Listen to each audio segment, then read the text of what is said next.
Chapter 10 Indian എക്കോണമിയെ കുറിച്ചിട്ടാണ് നമുക്ക് ഈ ഒരു ചാപ്റ്ററിൽ നമുക്ക് പഠിക്കാനുള്ളത്. അതില് ആദ്യം നമുക്ക് ഇന്ത്യൻ എക്കോണമിയുടെ സ്റ്റാറ്റസ്, അതായത് പ്രീ ഇൻഡിപെൻഡൻസ് പീരീഡില്, അതായത് ഏകദേശം ഒരു 1850 മുതൽ 1947 വരെയുള്ള കാലഘട്ടത്തിൽ, അതായത് നമുക്ക് സ്വാതന്ത്ര്യം ലഭിക്കുന്നതിന് മുമ്പ് നമ്മുടെ ഇന്ത്യൻ എക്കോണമിയുടെ സ്റ്റാറ്റസിനെ കുറിച്ചിട്ടാണ് നമുക്ക് പറയാനുള്ളത്. അതില് ആദ്യം പറയുന്നത്, between the 1st and the 2nd century AD, India is believed to have the largest economy of ancient and the medieval world.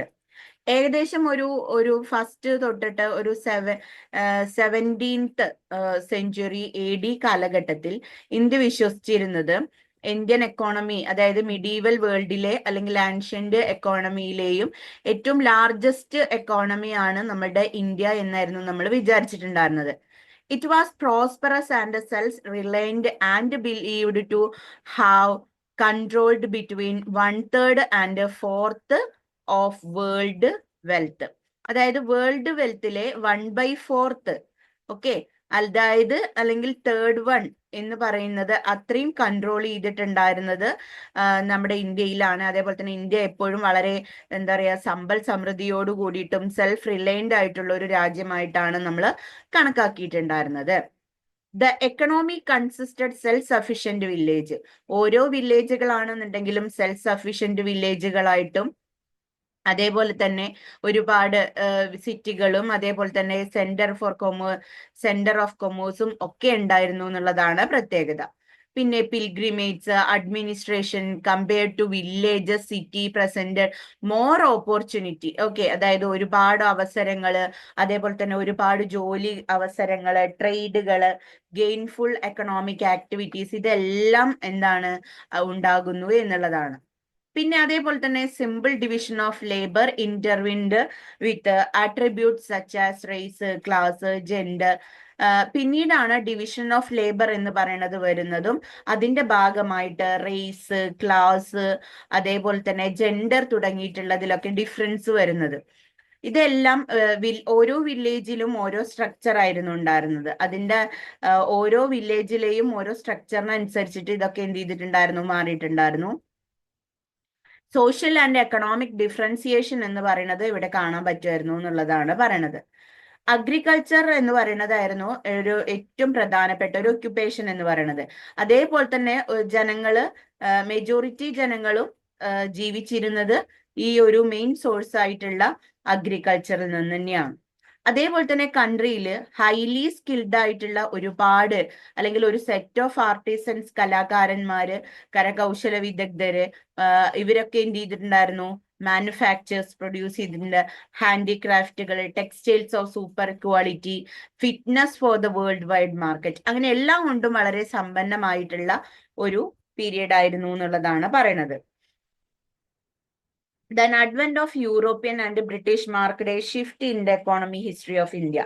പിന്നീടാണ് എന്ത് ചെയ്യുന്നത്, നമ്മുടെ യൂറോപ്യൻസിന്റെ, അതായത് ബ്രിട്ടീഷുകാരുടെ ആഗമനവും യൂറോപ്യൻസിന്റെ ആഗമനവും കൂടി ഇന്ത്യൻ ചരിത്രത്തിലെ എന്താ പറയാ സാമ്പത്തികപരമായിട്ടുള്ള ചരിത്രം എന്ന് പറയുന്നത് വലിയ രീതിയിൽ തന്നെ മാറി എന്നുള്ളതാണ് പറയണത്. ഈ ബ്രിട്ടീഷ് റൂളിന്റെ അല്ലെങ്കിൽ ബ്രിട്ടീഷ് ഭരണകാലം എന്ന് പറയുന്നത് 2 സബ് പീരിയഡിലായിട്ടായിരുന്നു ഉണ്ടായിരുന്നത്. ഒന്ന്, the rule of East India Company from 1757 to 1858. അതായത് ഈസ്റ്റ് ഇന്ത്യ കമ്പനിയുടെ ഭരണം എന്ന് പറയുന്നത് 1757 തൊട്ട് 1858 കാലം വരെയും, രണ്ടാമതായിട്ട് ബ്രിട്ടീഷ് ഗവൺമെന്റ് ഓഫ് ഇന്ത്യയുടെ ഭാഗം 1858 തൊട്ട് 1947 വരെയുമാണ് എന്തുണ്ടായിരുന്നത്, ആ ഒരു കാലഘട്ടം. അതായത് മൊത്തം യൂറോപ്യൻസിന്റെയും ബ്രിട്ടീഷിന്റെയും അല്ലെങ്കിൽ ബ്രിട്ടീഷ് ഭരണം എന്ന് പറയുന്നത് 2 ഭാഗങ്ങളായിട്ട് തരംതിരിക്കുകയാണ്. The historical legacy of British colonialism is an important starting point to illustrate the development of path of India. ഇന്ത്യയുടെ ഡെവലപ്മെന്റിന്റെ കാര്യത്തിലേക്ക് നമ്മൾ പോകുമ്പോൾ അല്ലെങ്കിൽ അതിനെ കുറിച്ച് നമ്മൾ വിശദീകരിക്കുമ്പോൾ അതില് ബ്രിട്ടീഷ് കൊളോണിയലിസം എന്ന് പറയുന്നത് ഇമ്പോർട്ടന്റ് ആയിട്ടുള്ള ഒന്നാണ്. കാരണം ഇൻഡസ്ട്രിയൽ റവല്യൂഷൻ എന്ന് പറയുന്നത് ഏകദേശം ഒരു 18th സെഞ്ചുറി സമയത്താണ് എന്ത് ചെയ്യുന്നത് ഉണ്ടാവുന്നത്. Manufacturing capabilities of Britain increased manifold, and consequently there arose the need to augment raw material as well as supply, as well as the need for finding market for finished goods. ഇപ്പോൾ ഒരുപാട് manufacturing capabilities ബ്രിട്ടീഷുകാർ എന്ത് ചെയ്തിട്ടുണ്ടായിരുന്നു, വർദ്ധിപ്പിച്ചിട്ടുണ്ടായിരുന്നു. അതിന്റെ കൂടെ തന്നെ നമുക്ക് raw മെറ്റീരിയൽസിന്റെ supply എന്ന് പറയുന്നത് എന്താണ്, മാറ്റം വരുത്തിയിട്ടുണ്ടായിരുന്നു. കൂടാതെ ഫിനിഷ്ഡ് ഗുഡ്സിന്റെ ഒരു ഫൈൻഡിങ് മാർക്കറ്റുകളായിട്ട് നമ്മൾ ഇതിനെ കണക്കാക്കുമായിരുന്നു. ഓക്കെ, അതേപോലെ തന്നെ ഇപ്പോ നമുക്കറിയാം ഇന്ത്യയിലെ ഫോറിൻ ട്രേഡ് എന്ന് പറഞ്ഞു കഴിഞ്ഞാല് നാച്ചുറൽ ആയിട്ടായിരുന്നു. കാരണം ഇവിടെ exporter of manufacture to an exporter of raw material.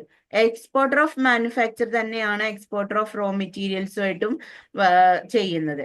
ഇനി Indian export of finished goods എന്ന് പറയുന്നത് ഹെവി താരിഫായിരുന്നു. ഇമ്പോർട്ടിനാണെന്നുണ്ടെങ്കിൽ ലോവർ താരിഫുമായിരുന്നു ഉണ്ടായിരുന്നത്. അതായത് പോളിസി ഓഫ് ഡിസ്ക്രിമിനേറ്ററി താരിഫായിരുന്നു ബ്രിട്ടീഷുകാർ ഫോളോ ചെയ്തിട്ടുണ്ടായിരുന്നത്. അതായത് ഇമ്പോർട്ട് ചെയ്യുന്ന ഐറ്റം എന്ന് പറഞ്ഞു കഴിഞ്ഞാൽ അത് ബ്രിട്ടീഷുകാരുടെ പ്രൊഡക്റ്റുകളാണ്. അപ്പൊ സ്വാഭാവികമായിട്ടും അതിന് ലോ താരിഫ്. ഇനി ഇന്ത്യയിൽ നിന്നും കയറ്റുമതി ചെയ്യുന്ന ഐറ്റങ്ങൾക്കെല്ലാം എന്താണ്, വലിയ തോതിലുള്ള താരിഫും ഏർപ്പെടുത്തി. കാരണം നമ്മൾ കയറ്റുമതി ചെയ്തു കഴിഞ്ഞാൽ നമുക്ക് അതിൻ്റെതായിട്ടുള്ള ലാഭം നമ്മുടെ രാജ്യത്ത് ഉണ്ടാവും. അപ്പൊ അത് ഉണ്ടാവാതിരിക്കാനും വേണ്ടിയിട്ടായിരുന്നു ഇത്തരത്തിലുള്ള ഒരു കാര്യം ചെയ്യുന്നത്. This made the export of finished goods relatively costlier, the imports cheaper.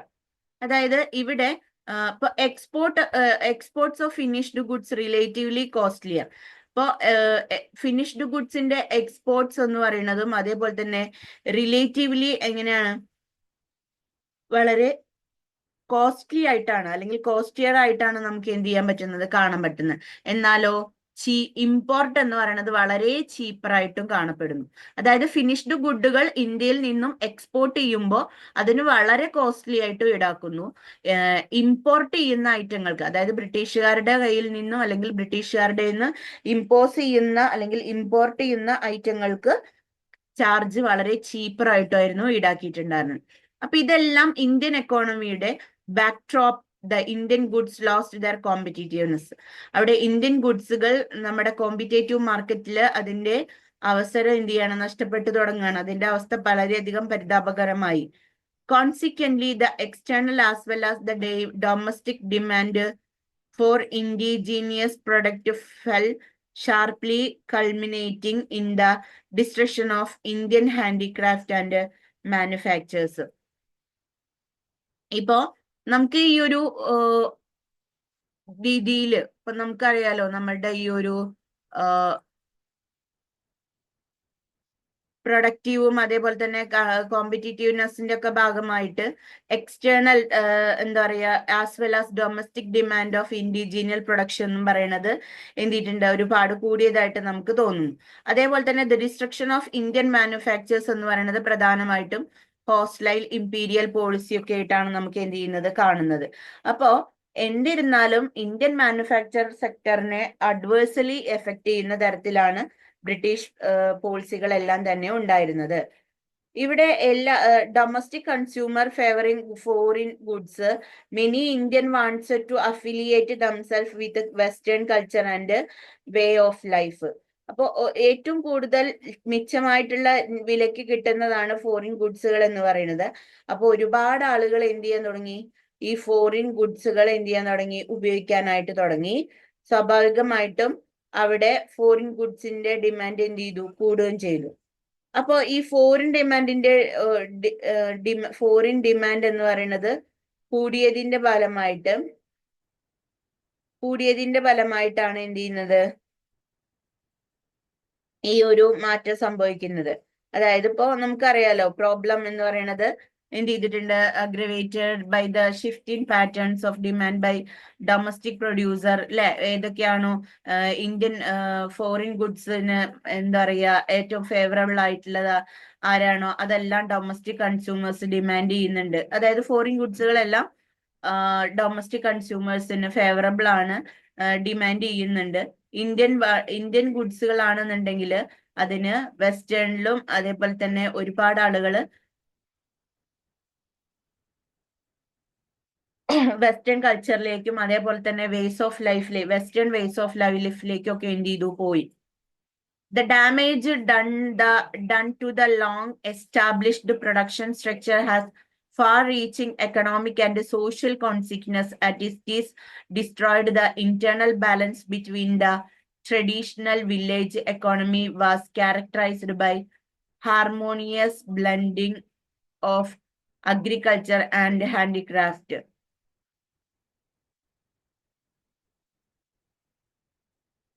ഇവിടെ പുതിയ ഈ ഒരു ഡാമേജ് എന്ന് പറയുന്നത് നമുക്കറിയാം നമ്മളുടെ പ്രൊഡക്ഷൻ സ്ട്രക്ചറിലും അതേപോലെ തന്നെ economic and social consequences reach ചെയ്യുന്നതിലും ഒക്കെ ഇതിന്റെ ഭാഗമായിട്ടാണ് എന്ത് ചെയ്യുന്നത് പറയുന്നത്. അതേപോലെ തന്നെ internal balance of the traditional village economy which was characterised by the harmonious blending of agriculture and handicraft, these were manifest.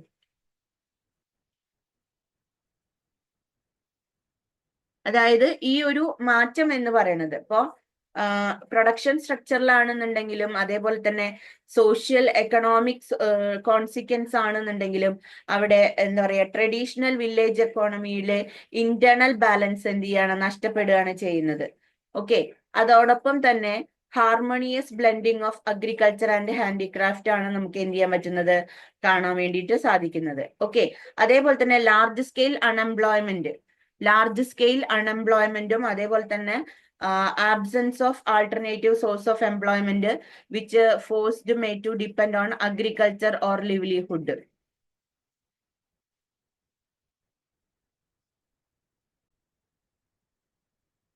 ഇനിയും നമ്മൾ അതിൽ പറയുന്നത് ഇപ്പൊ ഒന്നാമത്തെ നമ്മൾ പറഞ്ഞു അല്ലെ, എന്താണ് ലാർജ് സ്കെയിൽ അൺഎംപ്ലോയ്മെന്റും അതേപോലെ തന്നെ അതായത് വ്യാപകമായിട്ടുള്ള തൊഴിലില്ലായ്മയും മറ്റ് തൊഴിലവസരങ്ങളുടെ അഭാവവും കൊണ്ട് പലർക്കും കൃഷിയെ എന്ത് ചെയ്യേണ്ടി വന്നു, ഉപജീവനമായി ആശ്രയിക്കേണ്ടതായിട്ട് വന്നു. പിന്നെ രണ്ടാമതായിട്ട് പറയണത് ഭൂമിയില് നമ്മുടെ എർത്തില് തന്നെ നമുക്കറിയാം എന്താ പറയാ ഭൂമിയിലേക്കുള്ള അമിതമായിട്ടുള്ള എന്താ പറയാ സമ്മർദ്ദം എന്ന് പറയുന്നത് ഭൂമി എന്താ പറയാ സ്പ്ലിറ്റ് ചെയ്യുക, ഡിവിഷൻ ചെയ്യുന്നതിനും അതേപോലെ തന്നെ ചെറുകിട കൃഷിയിലേക്ക് ചേരുന്നതിനൊക്കെ വളരെയധികം കാരണമായി. അതോടെ എന്താണ് കൃഷിയിലെ ഉൽപാദനക്ഷമത കുറയുകയും അതേപോലെ തന്നെ ദാരിദ്ര്യം വർദ്ധിക്കുകയും ചെയ്തു എന്നുള്ളതാണ് രണ്ടാമതായിട്ട് പറയണത്.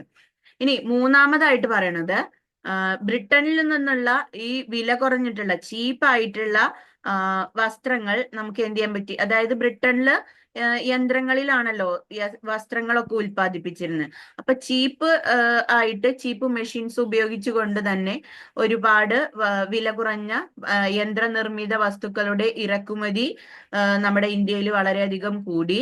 അതോടെ ഭാരതീയരുടെ രുചി അതേപോലെ തന്നെ ഫാഷൻ അല്ലെ, അതായത് ടേസ്റ്റ് ആൻഡ് പ്രിഫറൻസ് ഒക്കെ എന്ത് ചെയ്തിട്ടുണ്ടായിരുന്നു, വിദേശ ഉൽപ്പന്നങ്ങൾക്കായിട്ട് വഴിമാറിക്കൊടുത്തു. പിന്നെ ഇത് നമ്മുടെ ദേശീയ വ്യവസായങ്ങളുടെ നിലനിൽപ്പിനെ കൂടുതൽ പ്രയാസപ്പെടുത്തി എന്നുള്ളതാണ് പറയണത്. പിന്നെ നമ്മുടെ എന്താ പറയാ ലാൻഡ് ടെന്യൂർ സിസ്റ്റം അല്ലെ, ലാൻഡ് ടെന്യൂർ സിസ്റ്റം എന്ന് പറയുന്നത് പ്രത്യേകിച്ചും അല്ലെ ഏതാണ് ജമീന്ദാരി സിസ്റ്റം എന്ന് പറയുന്നത് ബ്രിട്ടീഷ് ആധിപത്യത്തിനെ തുടർച്ചയായി നിലനിർത്താൻ താല്പര്യമുള്ള ഒരു വർഗത്തെയും എന്ത് ചെയ്തു, സൃഷ്ടിക്കുകയുണ്ടായി. ഓക്കെ, ദെൻ നെക്സ്റ്റ് വൺ പറയണത് ഭൂമിയിലേക്ക് എക്സസീവ് ആയിട്ടുള്ള പ്രഷർ നടന്നുകൊണ്ടിരിക്കുകയാണ് അല്ലെ. എക്സസീവ് ആയിട്ടുള്ള പ്രഷർ എവിടേക്ക് നടക്കുകയാണ്, ഭൂമിയിലേക്ക് നടക്കുകയാണ്. അപ്പോ അതായത് നമ്മളുടെ എന്താ പറയാ അവിടെയുള്ള കുത്തകാവകാശത്തിന് കീഴിലുള്ള ഭൂമിയിലേക്കുള്ള ആവശ്യകത എന്ത് ചെയ്തു, വർദ്ധിപ്പിച്ചു. ഇതോടെ ജമീന്ദാർമാർക്ക് അമിത വാടകയും മറ്റും അടക്കം എന്താണ് ഈടാക്കാൻ അവസരമുണ്ടാക്കുകയും ചെയ്തു. ദെൻ സിക്സ്ത് വൺ പറയണത് ആബ്സെന്റി ലോഡിസം, അതായത് ഭൂമി ഉടമകളുടെ എന്താ പറയാ എന്താ പറയാ അപര്യാപ്തത മൂലം കർഷകരുടെ കടബാധ്യത, വ്യാപകമായ പിഴവിന്റെ വളർച്ച, ഉൽപാദനക്ഷമത വർദ്ധിപ്പിക്കുന്നതിന് നടപടികൾക്കുള്ള അശ്രദ്ധ, ഇവയെല്ലാം ഭാരതീയ കൃഷിയുടെ തകർച്ചയ്ക്ക് വഴിവെച്ചു എന്നാണ് എന്ത് ചെയ്യുന്നത് പറയുന്നത്. ഓക്കെ, അപ്പൊ ഇത്രയും മാറ്റങ്ങൾ എന്ന് പറയുന്നത് എന്താണ് ഈ ഒരു ഇതിന്റെ ഭാഗമായിട്ട് ഉണ്ടായതാണ്. നമുക്കറിയാം ഈ ഇൻഡസ്ട്രിയലൈസേഷൻ എന്ന് പറയുന്നതും കൊളോണിയൽ ഇറയിൽ വന്നിട്ടുള്ളത് എന്ന് പറയുമ്പോൾ ഒരു വലിയൊരു മാറ്റം തന്നെയാണ് നമുക്ക് ഉണ്ടായിട്ടുള്ളത്. അതേപോലെ തന്നെ ഫാക്ടറി ബേസ്ഡ് ഓൺ പ്രൊഡക്ഷൻ എന്ന് പറയുന്നത് നമ്മൾ 1850 മുമ്പ് ഇന്ത്യയിൽ ഉണ്ടായിരുന്നില്ല എന്നുള്ളതാണ്. മോഡേൺ ഇൻഡസ്ട്രിയൽ എന്റർപ്രൈസസ് ഇന്ത്യയിൽ എന്ത് ചെയ്തു, ഒരു 19ാം നൂറ്റാണ്ടിന്റെ പകുതിയോട് കൂടിയിട്ടൊക്കെയാണ് സ്റ്റാർട്ട് ചെയ്തത്. കോട്ടൺ മില്ലിംഗ് ബിസിനസ് വളരെ സ്റ്റഡിലി ആയിട്ട് എന്ത് ചെയ്തിട്ടുണ്ടായിരുന്നു, തുടങ്ങിയിട്ടുണ്ടായിരുന്നു. 19ാം നൂറ്റാണ്ടിന്റെ അവസാനം അല്ലെങ്കിൽ പകുതിയോട് കൂടിയിട്ടാണ് ഇത് എന്ത് ചെയ്യുന്നത്, സ്റ്റാർട്ട് ചെയ്തിട്ടുണ്ടായിരുന്നത്. അതുപോലെ തന്നെ ഹൈ ഇന്റർനാഷണൽ കോമ്പറ്റീറ്റീവ്നെസ് ആയിരുന്നു ഈ ഒരു ഇതിന്റെ ഭാഗമായിട്ട് ഉണ്ടായിരുന്നത്. കോട്ടൺ മിൽ ഇൻഡസ്ട്രി എന്ന് പറയുന്നത് ഇന്ത്യയിൽ ഏകദേശം ഒരു 9 മില്യൺ സ്പൈൻസ് എന്ത് ചെയ്തിട്ടുണ്ടായിരുന്നു. 1930 നമ്മൾ എന്ത് ചെയ്തിട്ടുണ്ടായിരുന്നത് 5th പൊസിഷൻസ്. ഓക്കെ, സ്പിൻഡിൽസിൽ നമ്പർ ഓഫ് സ്പിൻഡിൽസിൽ ഏറ്റവും ഗ്ലോബലി നമ്മൾ 5th പൊസിഷനിലായിരുന്നു ഉണ്ടായിരുന്നത് എന്നുള്ളത് പറയാണ്. ദെൻ അടുത്തത് ജൂട്ട് മില്ലുകളൊക്കെ നമ്മൾ ഈ ഒരു കാലഘട്ടത്തിൽ, അതായത് പ്രത്യേകിച്ച് കൽക്കട്ടയിലൊക്കെയാണ് ഉണ്ടായിരുന്നത്. അതേപോലെ തന്നെ ഇന്ത്യയിൽ ജൂട്ട് എന്ന് പറയുന്നത് വലിയൊരു ഷെയർ ഇന്റർനാഷണൽ മാർക്കറ്റിലേക്ക് നമ്മൾ ഒരു 19ാം നൂറ്റാണ്ടിന്റെ ലാസ്റ്റ് ഒക്കെ ആയിട്ട് നമ്മൾ കൊടുത്തിട്ടുണ്ട്. അതേപോലെ തന്നെ 19ാം നൂറ്റാണ്ടിന്റെ അവസാന ഭാഗങ്ങളിലേക്ക് നോക്കുമ്പോൾ ഇന്ത്യൻ ജൂട്ട് മിൽ ഇൻഡസ്ട്രി എന്ന് പറയുന്നത് ലോകത്തിൽ തന്നെ ഏറ്റവും വലിയ രീതിയിൽ ഉണ്ടാവാനും, അതേപോലെ തന്നെ ജൂട്ടിന്റെ എമൗണ്ട് എന്ന് പറയുന്നത് കൺസ്യൂംഡ് പ്രൊഡക്ഷൻ എത്രയാണ് വരുന്നത് എന്നുള്ളതൊക്കെ തീരുമാനിക്കാൻ പറ്റി എന്നുള്ളതാണ്. പിന്നീട് in addition brewing, paper milling, leather making, matches, rice milling, അങ്ങനെയുള്ള ഒരുപാട് ഡെവലപ്മെന്റ് ഇൻഡസ്ട്രിയുടെ ഭാഗമായിട്ടുണ്ടായി ഒരു കാലഘട്ടത്തിൽ. അതേപോലെ തന്നെ ഹെവി ഇൻഡസ്ട്രി എന്ന് പറയുമ്പോൾ നമുക്കറിയാം അല്ലെ, എന്താണ് അയൺ ഇൻഡസ്ട്രി എന്ന് പറയുന്നതും, അതേപോലെ തന്നെ അയൺ ഇൻഡസ്ട്രി എന്ന് പറയുന്നതും അതേപോലെ തന്നെ establishes as early as 1814 British capital എന്ന് പറയുന്നതും, ഇന്ത്യാസ് അയൺ ഇൻഡസ്ട്രി എന്ന് പറയുന്നതും ഒക്കെ എന്താണ് ഇതിന്റെ ഭാഗമായിട്ടാണ് നടക്കുന്നത്.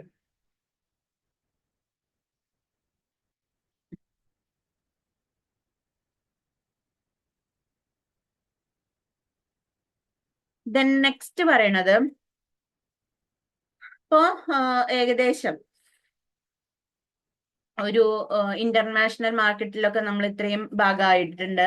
എന്നാൽ ഒരു 19ാം നൂറ്റാണ്ടിന്റെ അവസാനത്തോടു കൂടി ഇന്ത്യയിലെ ജൂട്ട് മിൽ ഇൻഡസ്ട്രി എന്ന് പറയുന്നത് ലോകത്തിലെ ഏറ്റവും എന്താ പറയാ ലാർജസ്റ്റ് ആയിട്ടുള്ള ജൂട്ട് റോ മെറ്റീരിയൽസ് കൺസ്യൂം ചെയ്യുന്ന രാജ്യമായിട്ട് മാറി. കൂടാതെ അവിടെ paper milling, leather milling, matching, raising അങ്ങനെയുള്ളതൊക്കെ എസ്റ്റാബ്ലിഷ് ചെയ്തു. പിന്നീട് 1930 നമ്മൾ ഈ ഒരു അയൺ ഇൻഡസ്ട്രിയിലെ റാങ്ക് 8th ആണ് വന്നിരിക്കുന്നത്. കാരണം അത്രയും പ്രോഗ്രസ് ഉണ്ടായിരുന്നു എന്നുള്ളതാണ് പറയണത്. മോഡേൺ ഇൻഡസ്ട്രിയൽ എന്റർപ്രൈസ് എന്ന് പറയുമ്പോൾ അതിന്റെ ഭാഗമായിട്ട് നമ്മൾ ഒരുപാട് മാറ്റങ്ങൾ എന്ന് പറയുന്നത് എന്ത് ചെയ്തിട്ടുണ്ട്, ഉണ്ടായിട്ടുണ്ട്. അതായത് ഒരു ഗ്രേറ്റ് ഡിപ്രഷൻ എന്ന് പറയുന്നത് അല്ലെ 1930 ആ ഒരു സമയം 1930 എന്ത് വരുന്നത്, ആദ്യമായിട്ട് നമ്മുടെ എന്താ പറയുക എക്കണോമിക് ഡിപ്രഷൻ അല്ലെ എന്നുള്ളത്, അല്ലെങ്കിൽ ഗ്രേറ്റ് ഡിപ്രഷൻ എന്ന് പറയുന്നത് വരുന്നത്. അപ്പോ 12th ലാർജസ്റ്റ് ഇൻഡസ്ട്രിയലൈസ്ഡ് കൺട്രി ആയിട്ട് നമ്മൾ ഇന്ത്യ എന്ത് ചെയ്തിട്ടുണ്ട്, റാങ്ക് ചെയ്തിട്ടുണ്ടായിരുന്നു എന്നുള്ളതാണ് പറയുന്നത്. ദെൻ ഇൻഡസ്ട്രിയൽ ഗുഡ്സിന്റെ പ്രൊഡ്യൂസർ എന്നുള്ളതും അതേപോലെ തന്നെ did not show high level of expansion. Perhaps the most important of the factors that led to the state of affairs was the pressure exerted by the English producers in the marketers. Policy formulation positively discouraged the development of industries which were likely to compete with the those of the English producers. അപ്പോൾ ഇവിടെ ഈ തരത്തിലുള്ള English producers എന്ന് പറയുന്നത് വലിയ രീതിയിലുള്ള ഒരു മാറ്റം തന്നെയാണ് നമുക്ക് ഉണ്ടാക്കിയത്. അത് നല്ല രീതിയിലുള്ള മാറ്റമുണ്ട്, അല്ലാത്ത രീതിയിലുള്ള മാറ്റമുണ്ട്. ഇനി നമ്മൾ ഇന്ത്യൻ എക്കോണമി പോസ്റ്റ് ഇൻഡിപെൻഡന്റ്, അതായത് 1947 ശേഷം 1991 വരെയുള്ള കാലഘട്ടത്തിലെ മാറ്റങ്ങളെ കുറിച്ചിട്ടാണ് പറയുന്നത്. അപ്പൊ നമ്മൾ ഇൻഡിപെൻഡൻസ് ടൈമിൽ നമ്മൾ പറഞ്ഞു ഇന്ത്യ എങ്ങനെയായിരുന്നു? Overwhelmingly rural, inhabited by monthly mostly illiterate people. കാരണം ഈ ഒരു കാലഘട്ടം ആയപ്പോഴേക്കും ഒരുപാട് ആളുകൾ ഇലിറ്ററേറ്റ് പീപ്പിൾ ആയിരുന്നു എന്നുള്ളതാണ്. ഓക്കെ, അതായത് ഒരുപാട് ആളുകൾ പാവപ്പെട്ടവരും അതേപോലെ തന്നെ ഇലിറ്ററേറ്റ് പീപ്പിൾ ആയിരുന്നു കൂടുതലായിട്ട് റൂറൽ ഏരിയകളിൽ പോലും കൂടുതലായിട്ട് ഉണ്ടായിരുന്നത് എന്നുള്ളതാണ് പറയുന്നത്. നമുക്കറിയാം deeply satisfied society characterised by 32 years of life expectancy. 1951 India poverty was not just in terms of income alone but all in terms of human capital.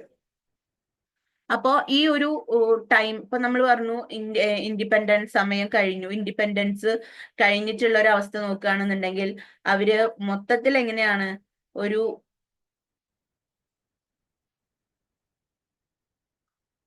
അതായത് ഇപ്പൊ നമുക്കറിയാം ഈ ഒരു നമ്മുടെ ഒരുപാട് ആളുകൾക്ക് വിദ്യാഭ്യാസവും കാര്യങ്ങളൊന്നും ഇല്ല, ഒരുപാട് ആളുകൾ പുവറാണ് അല്ലെ. അപ്പോ ഈ സൊസൈറ്റിയിലെ ഒരു പ്രധാനപ്പെട്ട ഒരു ക്യാരക്ടറിസ്റ്റിക്സ് തന്നെയാണ് അവരെന്ന് പറയുമ്പോൾ അല്ലെ. പക്ഷേ ഇലിറ്ററസി റേറ്റ് എന്ന് പറയുന്നത് ജസ്റ്റ് അബവ് 18%, 18% മുകളിലായിരുന്നു ലിറ്ററസി റേറ്റ് എന്ന് പറയുന്നത് ഉണ്ടായിരുന്നത്. barely 32 years of life expectancy 1951 ഏകദേശം ലൈഫ് എക്സ്പെക്ടൻസി എന്ന് പറയുന്നത് എത്രയായിരുന്നു? 32 years ആയിരുന്നു ഉണ്ടായിരുന്നത്.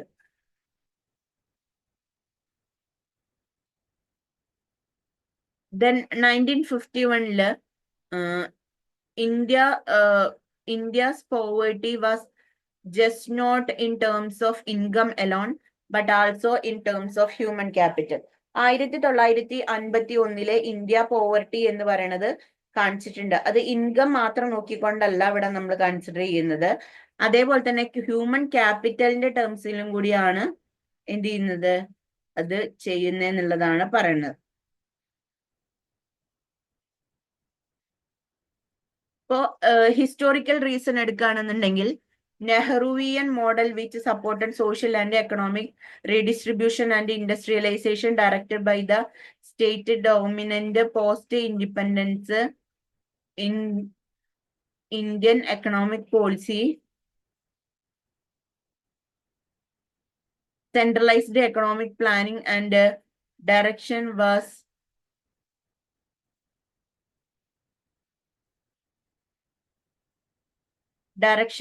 at the core of India's development strategy and economic policies. അപ്പോ ഈ ഒരു ഗവൺമെന്റിന്റെ എന്താ പറയാ ഡയറക്റ്റ് ആയിട്ടുള്ള ഇൻഡസ്ട്രിയലൈസേഷൻ ഡയറക്റ്റ് ആയിട്ട് ഉപയോഗിക്കുന്നതും അതേപോലെ തന്നെ പോസ്റ്റ് ഇൻഡിപെൻഡൻസിലെ എക്കണോമിക് പോളിസിയെ കുറിച്ചും ഒക്കെ എന്ത് ചെയ്യുന്നുണ്ട്, അതിൽ പറയുന്നുണ്ട്.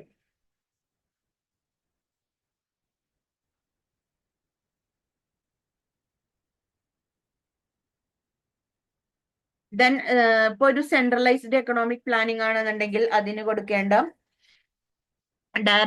ഡയറക്ഷനും സ്ട്രാറ്റജിയും ഡെവലപ്മെന്റും ഒക്കെ കൊടുക്കുന്നുണ്ട്. പിന്നീട് അങ്ങനെ ഒരു എന്താ പറയാ എക്കണോമിക് ഗ്രോത്ത് എന്ന് പറയുന്നത് റാപ്പിഡ് ഗ്രോത്ത് ആയിരുന്നു. ഡിസ്ട്രിബ്യൂട്ടീവ് ജസ്റ്റിസിന്റെ ബേസിലാണ് എല്ലാം ചെയ്തിരുന്നത്. ഇന്ത്യയിലെ പ്ലാനിംഗ് കമ്മീഷൻ എസ്റ്റാബ്ലിഷ് ചെയ്തു. Economic development of the nation എന്ന് പറയുന്നത് സോഷ്യലിസ്റ്റിക് സ്ട്രാറ്റജിയുടെ ഭാഗമായിട്ടാണ്. This was carried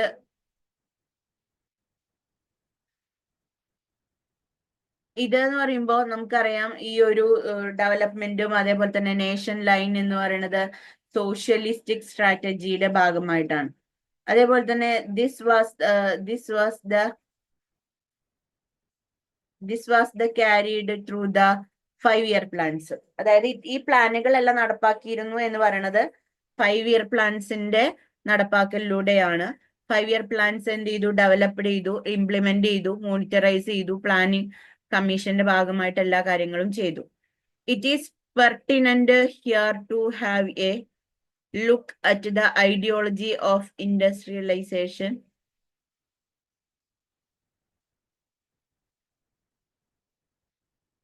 prevailed in the society days of independence.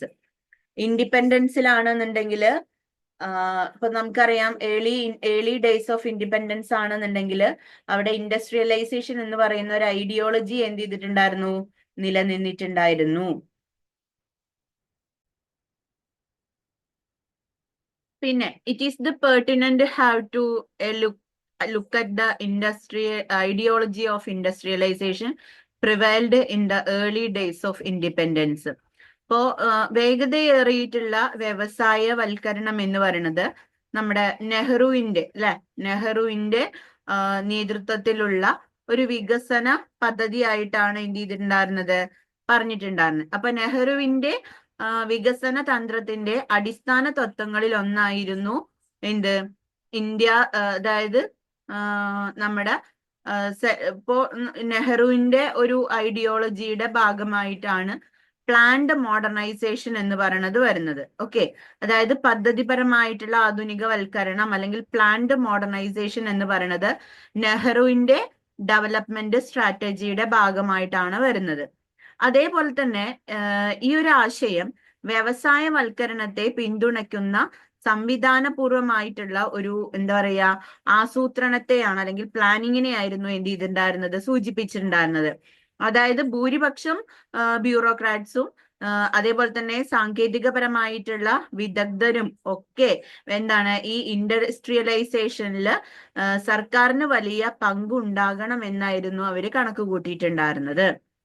എങ്ങനെ 1948 ഇൻഡസ്ട്രിയൽ പോളിസി റെസൊല്യൂഷൻ എന്ന് പറയുന്നത് എന്ത് ചെയ്തു, അതായത് നമ്മുടെ പൊതുമേഖലയ്ക്ക് എന്താ പറയാ വിസ്തൃതമായിട്ടുള്ള പങ്കും സ്വകാര്യ മേഖലയ്ക്ക് അനുമതിയും നൽകുന്ന രീതിയിലായിരുന്നു ഉണ്ടായിരുന്നത്. പിന്നെ ആറ്റോമിക് എനർജി എന്ന് പറയുന്നതും ആയുധ നിർമ്മാണം എന്ന് പറയുന്നതും റെയിൽവേ തുടങ്ങിയിട്ടുള്ള തന്ത്രപ്രധാനമായിട്ടുള്ള മേഖലകളിൽ നമ്മുടെ സംസ്ഥാനത്തിന്റെ ഏകാധിപത്യമായി പ്രഖ്യാപിച്ചു എന്നുള്ളത് മറ്റൊരു പ്രത്യേകത. അതേസമയം നമ്മള് അടിസ്ഥാനപരമായിട്ട് അല്ലെങ്കിൽ അടിസ്ഥാന വ്യവസായങ്ങളിൽ പുതിയ നിക്ഷേപ ആവശ്യങ്ങൾ സംസ്ഥാനത്തിന് ആവശ്യമായിട്ട് വരികയും ചെയ്തു. അങ്ങനെയാണ് 1950 രണ്ട് എക്കണോമിക് ഫിലോസഫീസ് എന്ത് ചെയ്യുന്നത്, രണ്ട് എക്കണോമിക് ഫിലോസഫീസ് എന്ന് പറയുന്നത് എന്ത് ചെയ്തു, ഗൈഡ് ചെയ്യാനുണ്ടായിരുന്നു. അതിലൊന്നാണ് ഏതെന്ന് പറയണത്, അന്നത്തെ പ്രധാനമന്ത്രി ആയിട്ടുണ്ടായിരുന്ന നമ്മുടെ നെഹ്റുവിന്റെ വിഷ്വലൈസേഷൻ അല്ലെ, അതായത് അദ്ദേഹത്തിന്റെ ദർശനം അല്ലെങ്കിൽ അദ്ദേഹത്തിന്റെ വിഷ്വലൈസേഷൻ എന്ന് പറയുന്നത് ഒരു എന്താ പറയാ സോഷ്യലിസ്റ്റിക് സൊസൈറ്റി നിർമ്മിക്കുക എന്നുള്ള അല്ലെങ്കിൽ ബിൽഡ് ചെയ്തെടുക്കുക അല്ലെങ്കിൽ നിർമ്മിച്ചെടുക്കുക എന്നുള്ളതിൽ കേന്ദ്രീകരിച്ചു. ഇതിൽ ഭാരമുള്ള വ്യവസായങ്ങൾക്ക് ഊന്നൽ നൽകി, ഹെവി ഇൻഡസ്ട്രിക്ക് കൂടുതൽ ഊന്നൽ നൽകിയിരുന്നു എന്നാണ് പറയുന്നത്. രണ്ടാമത്തത് ഗാന്ധിയൻ ഫിലോസഫിയാണ്. ഗാന്ധിയൻ ഫിലോസഫി എന്ന് പറയുന്നത് കൂടുതലായിട്ടും small scale cottage industry, village റിപ്പബ്ലിക്കിനെയാണ് പ്രാധാന്യം കൊടുത്തിട്ടുണ്ടായിരുന്നത്. ഇൻഡസ്ട്രിയൽ പോളിസി റെസൊല്യൂഷൻ 1956 എന്ത് ചെയ്തു, 1956 എന്ത് ചെയ്തിട്ടുണ്ടായിരുന്നു, വന്നിട്ടുണ്ടായിരുന്നു. ഇവിടെ ഇതിന് ഇൻഡസ്ട്രിയൽ ഡെവലപ്മെന്റിന്റെ കോംപ്രിഹെൻസീവ് ആയിട്ടുള്ള ഒരു ഫ്രെയിം വർക്ക് അവിടെ പ്രൊവൈഡ് ചെയ്തിട്ടുണ്ട്. അതായത് എങ്ങനെയാണ് അത് മുന്നോട്ട് കൊണ്ടുപോകേണ്ടത് എന്നുള്ളത്. അതേപോലെ തന്നെ ഇതിനെ സപ്പോർട്ട് ചെയ്യാനായിട്ട് ഗൈഡിങ് പ്രിൻസിപ്പിൾസും ഉണ്ടായിരുന്നു. ഓക്കെ, ഇതിൽ നിന്നും ഒരു പബ്ലിക് സെക്ടറിന്റെ പ്രൈവറ്റ് ഇനീഷ്യേറ്റീവും അതേപോലെ തന്നെ എന്റർപ്രൈസുകളുടെ ഒക്കെ കാര്യത്തിലൊക്കെ വളരെയധികം ഇമ്പോർട്ടന്റ് ആയിരുന്നു. കാരണം പ്രൈവറ്റ് ഇൻവെസ്റ്റ്മെന്റ് എന്ന് പറയുന്നത് എന്ത് ചെയ്തിട്ടുണ്ടായിരുന്നു, discouraged this had A long lasting negative consequence for industrial growth. Okay, India followed an open foreign investment policy. India ഒരു ഓപ്പൺ ഫോറിൻ ഇൻവെസ്റ്റ്മെന്റ് പോളിസി എന്ന് പറയുന്നത് എന്ത് ചെയ്തിട്ടുണ്ടായിരുന്നു, ഫോളോ ചെയ്തിട്ടുണ്ടായിരുന്നു. അതേപോലെ തന്നെ റിലേറ്റീവ്ലി ഓപ്പൺ ട്രേഡ് പോളിസിയാണ് ഇവിടെ നിലനിന്നിട്ടുണ്ടായിരുന്നത്. 1950-ലായിരുന്നു ഇത് ഉണ്ടായിരുന്നത്. അതേപോലെ തന്നെ ബാലൻസ് ഓഫ് പേയ്മെന്റ് എന്ന് പറയുന്നതും, അതേപോലെ തന്നെ crisis emerged in 1958 causing concern regarding foreign exchange depletion. അതേപോലെ തന്നെ ഇപ്പൊ നമുക്കറിയാം ഈ ബാലൻസ് ഓഫ് പേയ്മെന്റ് എന്ന് പറയുന്നത് അതേപോലെ തന്നെ അതിന്റെ ഭാഗമായിട്ട് അല്ലെ, അതേപോലെ തന്നെ നമുക്ക് ഒരുപാട് എന്താ പറയാ ഗ്രാജുവൽ ടൈറ്റനിങ് എനർജീസും അതേപോലെ തന്നെ ഇമ്പോർട്ട് കൺട്രോൾസ് ഒക്കെ മെയിൻറ്റെയിൻ ചെയ്യുന്നതായിരുന്നു 1966 വരെ. പിന്നെ അതേപോലെ തന്നെ ഫസ്റ്റ് 3 ഡീക്കേഡ്സ് ആഫ്റ്റർ ഇൻഡിപെൻഡൻസിന് ശേഷം ഒരു ഫസ്റ്റ് 3 ഡീക്കേഡ്സ് എന്ന് പറയുന്നത് ഇന്ത്യക്ക് ഒരു ആവറേജ് അല്ലെങ്കിൽ ആനുവൽ റേറ്റ് ഓഫ് ഗ്രോത്ത് ആണ് GDP-യിൽ ഉണ്ടായിരുന്നത്. ഹിന്ദു ഗ്രോത്ത് റേറ്റ് എന്ന് പറയുന്നത് മോഡസ്റ്റ് 3.5% ആയിരുന്നു. അഗ്രികൾച്ചർ എന്ന് പറയുന്നത് ഫുൾ ആയിട്ട് നമ്മൾ നെഗ്ലക്റ്റഡ് ആയിട്ടായിരുന്നു കണ്ടിട്ടുണ്ടായിരുന്നത്. ഫസ്റ്റ് ഡീക്കേഡിലെ ഹാഫ് നോക്കുകയാണെന്നുണ്ടെങ്കിൽ ക്യാപിറ്റൽ ഗുഡ്സും ക്യാപിറ്റൽ ഇന്റൻസീവ് പ്രൊജക്റ്റ് ആയിരുന്നു. അതായത് dam, power plant, heavy industrialisation rather than consumer goods ആയിരുന്നു ഉണ്ടായിരുന്നത്.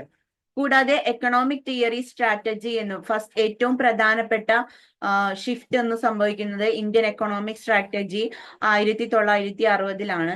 അഗ്രികൾച്ചർ എന്ന് പറയുന്നതിന് അവിടെയും പ്രത്യേകിച്ച് പ്രിയോറിറ്റിയും കാര്യങ്ങളൊന്നും കൊടുത്തില്ല. സെക്കൻഡ് പ്ലാനിലാണ് എന്ത് ചെയ്യുന്നത്, ഇത് റെഡ്യൂസ് ചെയ്യുകയും ചെയ്തു. അപ്പൊ ഈ സ്ട്രാറ്റജി, അഗ്രികൾച്ചർ ഡെവലപ്മെന്റിന്റെ സ്ട്രാറ്റജി എന്ന് പറയുന്നത് എന്താണ്, ഇൻസ്റ്റിറ്റ്യൂഷണൽ മോഡലും അതേപോലെ തന്നെ ലാൻഡ് റീഫോംസ്, ഫാംസ്, കോപ്പറേറ്റീവ്സ് അങ്ങനെയുള്ളതിന്റെ ഭാഗമായിട്ടൊക്കെ ഉണ്ടായിരുന്നു. കൂടാതെ മച്ച് ഇമ്പോർട്ടൻസ് എന്ന് പറയുന്നത് ടെക്നോക്രാറ്റിക് ആയിട്ടും അതേപോലെ തന്നെ റിസർച്ച് ആൻഡ് ഡെവലപ്മെന്റ്, ഇറിഗേഷൻ ഫെസിലിറ്റികൾക്കൊക്കെയാണ് ഉണ്ടായിരുന്നത്. These institutional reforms were only modestly successful and productivity increase in agriculture was major ആണ് കാണിക്കുന്നത്. അതേപോലെ തന്നെ with continuous failure of monsoon to severe and consecute a drought struck in India in 1966 and 1967. 1966-67 കാലഘട്ടത്തില് വളരെ ഒരു സ്ട്രക്ക് ഇന്ത്യക്ക് എന്ത് ചെയ്തിട്ടുണ്ടായിരുന്നു, സംഭവിച്ചിട്ടുണ്ടായിരുന്നു. കാരണം മൺസൂണിന്റെ ഫെയിലിയേഴ്സ് ഒക്കെ കണ്ടിന്യൂസ് ആയിട്ട് ഉണ്ടാവുന്നത് കൊണ്ട് തന്നെ അഗ്രികൾച്ചർ സെക്ടർ എന്ന് പറയുന്നത് സബ്സ്റ്റാൻഷ്യലി നെഗറ്റീവ് ആയിട്ടുള്ള ഗ്രോത്ത് ആണ് ഉണ്ടായിരുന്നത്. അതുകൊണ്ട് തന്നെ ഇന്ത്യ വളരെയധികം ഫുഡ് പ്രോബ്ലം വളരെയധികം ഫേസ് ചെയ്തിട്ടുള്ള ഒരു കാലഘട്ടമായിരുന്നു. അപ്പൊ യുണൈറ്റഡ് സ്റ്റേറ്റ്സിനെ നമ്മൾ കൂടുതലായിട്ടും ഇന്ത്യ ഡിപ്പെൻഡ് ചെയ്തിട്ടുണ്ടായിരുന്നു, അതായത് ഫുഡ് എയ്ഡിന് വേണ്ടിയിട്ട്. PL 480 എന്ന് പറയുന്നതാണ് നമ്മൾ ഉണ്ടായിരുന്നത്. ക്വാണ്ടം ജമ്പായിരുന്നു. ഫുഡ് ഗ്രെയിനിലെ പ്രൊഡക്ഷൻ നമ്മൾ ഹവർലി എത്രയാണോ കൂട്ടാനും അതേപോലെ തന്നെ നമുക്ക് ഒരു വലിയൊരു മാറ്റം നമുക്ക് വേണമായിരുന്നു. അപ്പൊ അതിന് അഗ്രികൾച്ചറൽ പ്രൊഡക്ടിവിറ്റി വർദ്ധിപ്പിക്കുന്നതിന് വേണ്ടിയിട്ട് നമ്മൾ കൂടുതൽ പ്രയോറിറ്റി കൊടുത്തിട്ടുണ്ടായിരുന്നു. ഒരു സ്റ്റാർട്ടഡ് സ്ട്രാറ്റജിക് ചേഞ്ച് ആണ് ഗവൺമെന്റ് അഗ്രികൾച്ചറൽ പോളിസിയിലൂടെ വന്നത്. ഒരു ന്യൂ വേവ് ഓഫ് ചേഞ്ച് ആണ് നമ്മൾ മുന്നിൽ കണ്ടുകൊണ്ടിരുന്നുണ്ട്. അപ്പൊ അതിന്റെ എഫേർട്ടിലൂടെയാണ് നമ്മൾ പ്രൊഡക്ടിവിറ്റി വർദ്ധിപ്പിക്കാനും അതേപോലെ തന്നെ എസ്പെഷ്യലി വീറ്റ് ഒക്കെ പോലെയുള്ളതിൽ അഗ്രികൾച്ചറൽ പോളിസി എന്ത് ചെയ്തിട്ടുണ്ടായിരുന്നത്, ഗ്രീൻ റെവല്യൂഷൻ എന്ന പേരിൽ സ്റ്റാർട്ട് ചെയ്തിട്ടുണ്ടായിരുന്നത്. ഗ്രീൻ റെവല്യൂഷൻ എന്ന് പറയുന്നത് നമുക്കറിയാം എന്താണ്, ഒരു ഇന്നവേറ്റീവ് ആയിട്ടുള്ള farm technology, high yield variety സീഡ്സുകൾ കൊണ്ടുവരിക, വാട്ടർ പ്രോപ്പർ ആയിട്ട് കൊടുക്കുക, ഫെർട്ടിലൈസർ കൊടുക്കുക, പെസ്റ്റിസൈഡ്സ് കൊടുക്കുക, ഇതൊക്കെയായിരുന്നു ഗ്രീൻ റെവല്യൂഷന്റെ ഭാഗമായിട്ട് കൊടുത്തിട്ടുണ്ടായിരുന്നത്. എന്നാൽ ഇതിന്റെ ഭാഗമായിട്ട് ഗ്രീൻ റെവല്യൂഷൻ എന്ന് പറയുന്നത് വളരെ സക്സസ് ആയിട്ടുള്ള ഒരു കാര്യം തന്നെ ആയിരുന്നു. കൂടാതെ സക്സസ് ആയിട്ടുള്ള കാര്യം എന്ന് മാത്രമല്ല, അവിടെ അഗ്രികൾച്ചറൽ പ്രൊഡക്ടിവിറ്റി എന്ന് പറയുന്നത് എന്ത് ചെയ്തിട്ടുണ്ടായിരുന്നു, കൂടിയിട്ടുണ്ടായിരുന്നു. ടെക്നിക്കൽ പ്രോഗ്രസ് എന്ന് പറയുന്നത് വളരെ സിഗ്നിഫിക്കന്റ്ലി എന്ത് ചെയ്തിട്ടുണ്ടായിരുന്നു, വർദ്ധിച്ചിട്ടുണ്ടായിരുന്നു. അതേപോലെ തന്നെ ഫുഡ് ഗ്രെയിൻ പ്രൊഡക്ഷൻ എന്ന് പറയുന്നതും എന്ത് ചെയ്തു, വർദ്ധിക്കുകയുണ്ടായി. അങ്ങനെ ഓവറോൾ നമ്മുടെ ഫുഡ് പ്രോബ്ലം എന്ന് പറയുന്നത് എന്ത് ചെയ്യാൻ പറ്റി, കുറയ്ക്കാൻ വേണ്ടിയിട്ട് നമുക്ക് സാധിച്ചു എന്നുള്ളതാണ് പറയുന്നത്. While India drastically changing its agricultural policies, പിന്നെ നമ്മളെ ഇന്ത്യ എന്ത് ചെയ്തു, അഗ്രികൾച്ചറൽ പോളിസികളൊക്കെ വളരെ നല്ല രീതിയിൽ എന്ത് ചെയ്തു, ചേഞ്ച് വരുത്തി. Government introduced extra stringent administrative control both trade and industrial licensing. അതേപോലെ തന്നെ ഒരുപാട് നാഷണലൈസേഷൻ എന്ന് പറയുന്നതിന്റെ ഇത് കൂടി. അതേപോലെ തന്നെ ഗവൺമെന്റ് 14 ബാങ്കുകൾ 1969 നാഷണലൈസ്ഡ് ആക്കി. പിന്നീട് ഒരു 6 ബാങ്ക് 1980 നാഷണലൈസ്ഡ് ചെയ്തു. അങ്ങനെ ഇന്റർവെൻഷൻഡ് പോളിസികളെല്ലാം ഒരു 1960-കളിലൊക്കെ നിലനിന്നിട്ടുണ്ടായിരുന്നു. പിന്നീട് നമ്മുടെ 1965 മുതൽ 81 വരെയുള്ള ഒരു എക്കണോമിക് പ്രോസസ് എന്ന് പറയുന്നത് എന്താണ്, ഇന്ത്യയുടെ ചരിത്രത്തില് ഒരു എന്താണ് ഇൻഡിപെൻഡന്റ് ഇന്ത്യാസ് ഹിസ്റ്ററിയിലെ വേഴ്സ്റ്റ് ആയിട്ടുള്ള കാലഘട്ടമായിരുന്നു. കാരണം എന്താ വെച്ച് കഴിഞ്ഞാല് ഗ്രോത്ത് നമ്മൾ കുറഞ്ഞു, പിന്നെ അതായത് പ്രൊഡക്ടിവിറ്റി കുറഞ്ഞു, ലൈസൻസി രാജ്, അതേപോലെ തന്നെ അറ്റാർക്കിക് പോളിസീസ് ഒക്കെ 1960-70 ഡോമിനേറ്റ് ചെയ്തിട്ടുണ്ടായിരുന്നത്. ഒരുപാട് എക്സ്റ്റേണൽ ഷോക്കുകൾ, 3 വാറുകൾ 62-ല് 65-ല് 71-ലൊക്കെ മെയിൻ ആയിട്ടുള്ള 3 വാറുകളൊക്കെ ഉണ്ടായി.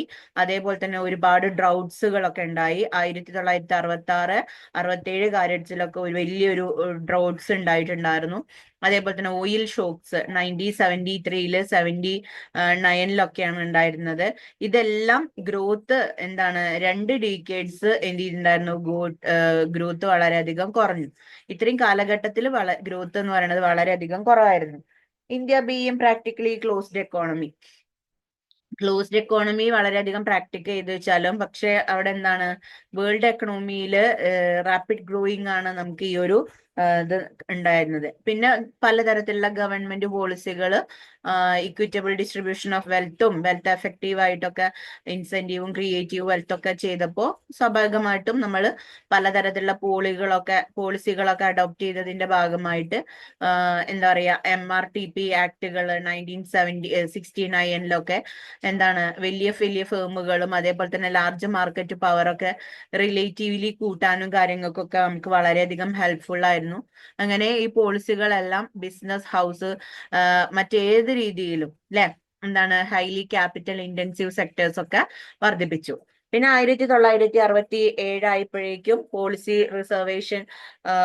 ഓഫ് റിസർവേഷൻ എന്ന് പറയുന്നത് പല പ്രൊഡക്റ്റുകൾക്കും എക്സ്ക്ലൂസീവ് ആയിട്ടുള്ള മാനുഫാക്ചറിങ് ഇതിലും അതേപോലെ തന്നെ സ്മാൾ സ്കെയിൽ സെക്ടറിലൊക്കെ അത് വളരെ നല്ല രീതിയിൽ സ്മാൾ സ്കെയിൽ ഇൻഡസ്ട്രീസിലൊക്കെ വളരെയധികം പ്രൊമോട്ട് ചെയ്യാൻ വളരെയധികം മുന്നിട്ട് വന്നു. അതേപോലെ തന്നെ it was argued this policy will encourage labour intensive economic ഗ്രോത്തിന് വളരെയധികം എൻകറേജ് ചെയ്തു.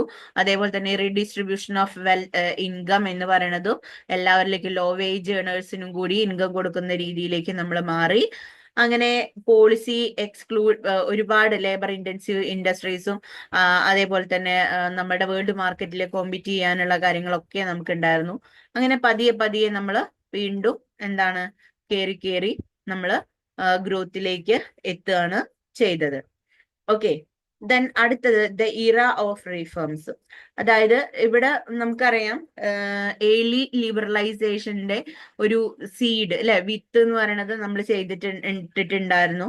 1980-ലാണ് എസ്പെഷ്യലി 1985-ന് ശേഷം. അപ്പോൾ 80-ലാണെന്നുണ്ടെങ്കിൽ വളരെ എഫേർട്ട് ആയിട്ടുള്ള അല്ലെങ്കിൽ ഒരുപാട് ഡയറക്റ്റ് ഡിഫറെന്റ് ഡയറക്ഷൻസും റീസണൽ പ്രൈസ് സ്റ്റെബിലിറ്റി ഒക്കെ എന്താണ് ടൈറ്റ് മോണിറ്ററി പോളിസി കോമ്പിനേഷൻസ് ആയിരുന്നു ഇതിന്റെ ഭാഗമായിട്ടുണ്ടായിരുന്നത്. Fiscal modernisers and few structural reforms എന്ന് പറയുന്നത് ഇതിന്റെ ഭാഗമായിട്ടുണ്ടായിരുന്നു. അതേപോലെ തന്നെ 1981 മുതൽ 1989 വരെ practically referred to early liberalisation specifically aimed at changing the prevailed trust on inward-oriented trade and investment practices. In fact, this liberalization is often referred to as reform by Steele to denote its ad hoc and not widely publicized nature.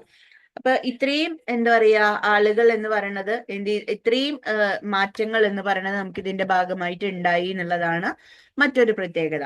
1991 ആയപ്പോഴേക്കും ഏകദേശം എല്ലാ കാര്യങ്ങളുടെയും control എന്ന് പറയുന്നത് നമ്മൾ പറയുന്ന അല്ലെങ്കിൽ നമ്മൾ വിചാരിക്കുന്ന ഒരു ഗ്രോത്ത് ലെവലിലേക്കൊക്കെ നമ്മുടെ GDP റേറ്റ് ഓരോ ഓരോ 5-year പ്ലാന് കഴിയുമ്പോഴും അതിന്റെ GDP ഗ്രോത്ത് റേറ്റിൽ മാറ്റം ഉണ്ടായി തുടങ്ങി. അങ്ങനെ ഏർലി റീഫോമുകൾ എന്ന് പറയുന്നത് മെയിൻ ആയിട്ട് 1980കളിൽ 3 ഏരിയകളായിട്ടായിരുന്നു ഉണ്ടായിരുന്നത്. ഒന്ന് ഇൻഡസ്ട്രി, ഒന്ന് ട്രേഡ്, ഒന്ന് ടാക്സേഷൻ. ഗവൺമെന്റ് വളരെ എക്സ്ചേഞ്ച് റേറ്റ് മാനേജ്മെന്റുകൾ വളരെ സ്കിൽഫുൾ പോളിസികളൊക്കെയാണ് കൊണ്ടുവന്നിട്ടുണ്ടായിരുന്നത്. അതിന്റെ ഭാഗമായിട്ട് ഇൻഡസ്ട്രിയൽ എൻവയോൺമെന്റിൽ ഒരുപാട് മോർ ഡൈനാമിക് ആയിട്ടുള്ള കാര്യങ്ങളൊക്കെ ക്രിയേറ്റ് ചെയ്തു. അതുകൊണ്ട് തന്നെ നമുക്ക് ഗ്രോത്ത് കൊണ്ടുവരാൻ നമുക്ക് സാധിച്ചു എന്നുള്ളതാണ്. അതിന്റെ ഭാഗമായിട്ടാണ് 1985 ഡി ലൈസൻസിങ് എന്ന് പറയുന്നത് 25 ബ്രോഡ് കാറ്റഗറീസ് ഓഫ് ഇൻഡസ്ട്രീസിൽ തുടക്കം കുറിച്ചത്. ഇത് ലേറ്ററിൽ മറ്റു പല സ്ഥലങ്ങളിലേക്ക് അല്ലെങ്കിൽ മറ്റു പല സെക്ഷനിലേക്കും ഡി ലൈസൻസിങ് എന്ന് പറയുന്നത് കൂട്ടുകയുണ്ടായി. അതേപോലെ തന്നെ ബ്രോഡ് ബാൻഡിങ് എന്ന് പറയുന്ന ഫെസിലിറ്റി ഇൻഡസ്ട്രിയൽ ഗ്രൂപ്പുകൾക്ക് അവരുടെ ഫ്ലെക്സിബിലിറ്റി കൊടുക്കാനും അതേപോലെ തന്നെ അവിടെ പ്രൊഡക്റ്റ് മിക്സിൽ ഉണ്ടാവുന്ന ചേഞ്ചുകൾ കാര്യങ്ങളൊക്കെ കൊടുക്കാനും അതേപോലെ തന്നെ ഫ്രഷ് ലൈസൻസിങ് എന്ന് പറയുന്നതിന്റെ ഭാഗമൊക്കെ ഈ ബ്രോഡ് ബാൻഡിങ് എന്ന് പറയുന്ന ഫെസിലിറ്റി നടപ്പാക്കിയപ്പോൾ ഉണ്ടായി എന്നുള്ളതാണ്.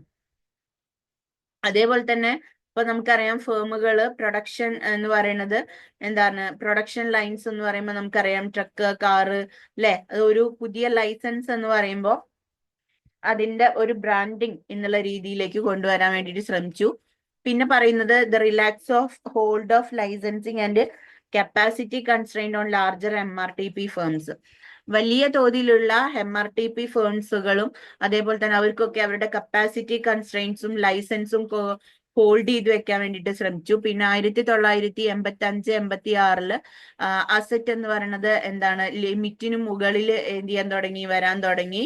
അവിടെ MRTP റെഗുലേഷൻ എന്ന് പറയുന്നത് മാറ്റി 20 crore നിന്നും 100 crore മാറ്റപ്പെട്ടു എന്നുള്ളതാണ്. പിന്നെ multi point of excise duties were converted into a modified value added. അതേപോലെ തന്നെ taxation on inputs and associated distortions ആണ്. പിന്നെ establishment of security and exchange board of India, അതായത് സെബി എന്ന് പറയുന്നതും അതേപോലെ തന്നെ നോൺ സ്റ്റാറ്റ്യൂട്ടറി ബോഡി April 12, 1988 ഉണ്ടാക്കിയിട്ടുണ്ടായിരുന്നത്. പിന്നെ ഓപ്പൺ ജനറൽ ലൈസൻസ് എന്ന് പറയുന്നത് എക്സ്പാൻഡ് ചെയ്തിട്ടുണ്ടായിരുന്നു. ഒരുപാട് ക്യാപിറ്റൽ ഗുഡ്സുകളും അതേപോലെ തന്നെ OGL ഐറ്റംസും ഒക്കെ ചെയ്തിട്ടുണ്ടായിരുന്നു, ഇൻക്ലൂഡഡ് ആണ്. അതേപോലെ തന്നെ ഇപ്പൊ നമുക്കറിയാം സ്റ്റെഡ്ലി റീച്ചിങ് ഇപ്പോ 329 അല്ലെ 1329 April 1990 എത്തിയിട്ടുണ്ടായിരുന്നു. അതേപോലെ തന്നെ ഒരുപാട് സെവറൽ എക്സ്പോർട്ട് ഇൻസെന്റീവ്സ് ഇതിന്റെ ഭാഗമായിട്ട് ഇൻട്രൊഡ്യൂസ് ചെയ്യുകയും എക്സ്പാൻഡ് ചെയ്യുകയും ചെയ്തു. എക്സ്ചേഞ്ച് റേറ്റ് എന്ന് പറയുന്നത് റിയലിസ്റ്റിക് ലെവലിന് സെറ്റ് ചെയ്തു. അതേപോലെ തന്നെ എക്സ്പോർട്ട് എന്ന് പറയുന്നത് ഹെൽപ്പ് ചെയ്തു. അതേപോലെ തന്നെ ഒരുപാട് ഫോറിൻ എക്സ്ചേഞ്ച് നീഡ്സ് ഒക്കെ പ്രഷറുകളെല്ലാം റെഡ്യൂസ് ചെയ്തിട്ടുണ്ടായിരുന്നു. പ്രൈസ് ആൻഡ് ഡിസ്ട്രിബ്യൂഷൻ കൺട്രോൾ എന്ന് പറയുന്നത് സിമന്റിനും അലുമിനിയത്തിനും ഒക്കെ എൻറ്റയർലി അബോളിഷ് ചെയ്തു. കൂടാതെ budget real effective exchange rate എന്ന് പറയുന്നത് റുപ്പി ഡിപ്രീസിയേറ്റഡ് ബൈ 30% ആണ്. ദെൻ 85 to 86, 89 to 90 ഈ ഒരു കാലഘട്ടത്തിലായിരുന്നു ഇത് സംഭവിച്ചിട്ടുണ്ടായിരുന്നത്. Then official attitude towards exchange rate depreciation ആണ് നമുക്ക് കണ്ടത്. പിന്നെ ബഡ്ജറ്റ് എന്ന് പറയുന്നത് 1986 ഒരുപാട് ടാക്സിങ് കട്ടിംഗ് പോളിസീസ് ഒക്കെ ഇൻട്രൊഡ്യൂസ് ചെയ്തിട്ടുണ്ടായിരുന്നു. Liberalising imports and reducing tariff ആയിരുന്നു. അതായത് മൊത്തത്തിൽ എക്കണോമിയുടെ ഗ്രോത്ത് പെർഫോമൻസ് എന്ന് പറയുന്നത് due to structural inadequacy and distortions ആണ് കൂടുതൽ കണ്ടിട്ടുണ്ടായിരുന്നത്. പ്രൈവറ്റ് സെക്ടർ ഇൻവെസ്റ്റ്മെന്റ് എന്ന് പറയുന്നത് ഇൻഹിബിറ്റഡ് ആയിരുന്നു. കാരണം ലൈസൻസിങ് പോളിസീസ് ഒക്കെ ഉണ്ടോ, അതേപോലെ തന്നെ പബ്ലിക് സെക്ടർ റിസർവേഷൻസും എക്സസീവ് ഗവൺമെന്റ് കൺട്രോളും ആയതുകൊണ്ടാണ് നമുക്ക് പ്രൈവറ്റ് സെക്ടർ ഇൻവെസ്റ്റ്മെന്റ് നമുക്ക് കുറയ്ക്കേണ്ടതായിട്ട് വരുന്നത്. due to reservation of goods to small scale sector as well as excessive price and distribution control, the private sector was virtually discouraged from making investment, the public sector, which lead to manufacturing and service sector was plagued by inefficiency, government control and bureaucratic procedures. Okay, അപ്പൊ ഇങ്ങനെയുള്ള ഒരുപാട് പ്രത്യേകതകളായിരുന്നു ഈ ഒരു കാലഘട്ടത്തിൽ ഉണ്ടായിരുന്നു എന്ന് പറയുന്നത്. അടുത്തത് എക്കണോമിക് റീഫോംസ് ഓഫ് 1991. 1991 എക്കണോമിക് റീഫോംസിന്റെ പ്രത്യേകതകൾ എന്തൊക്കെയാന്ന് നോക്കാം. ഇന്ത്യയിലെ ഈ ഒരു 1991 എക്കണോമിക് റീഫോംസ് എന്ന് പറയുന്നത് നരസിംഹ റാവു ഗവൺമെന്റിന്റെ ടൈമിലാണ് ഉണ്ടായിരുന്നത്. ഇനി എന്തൊക്കെയാണ് ഇതിന്റെ കോസസും അതേപോലെ തന്നെ ഡ്രാസ്റ്റിക് ആയിട്ടുള്ള ചേഞ്ചസും എന്തൊക്കെയായിരുന്നു എന്നുള്ളത് നമുക്ക് നോക്കാം.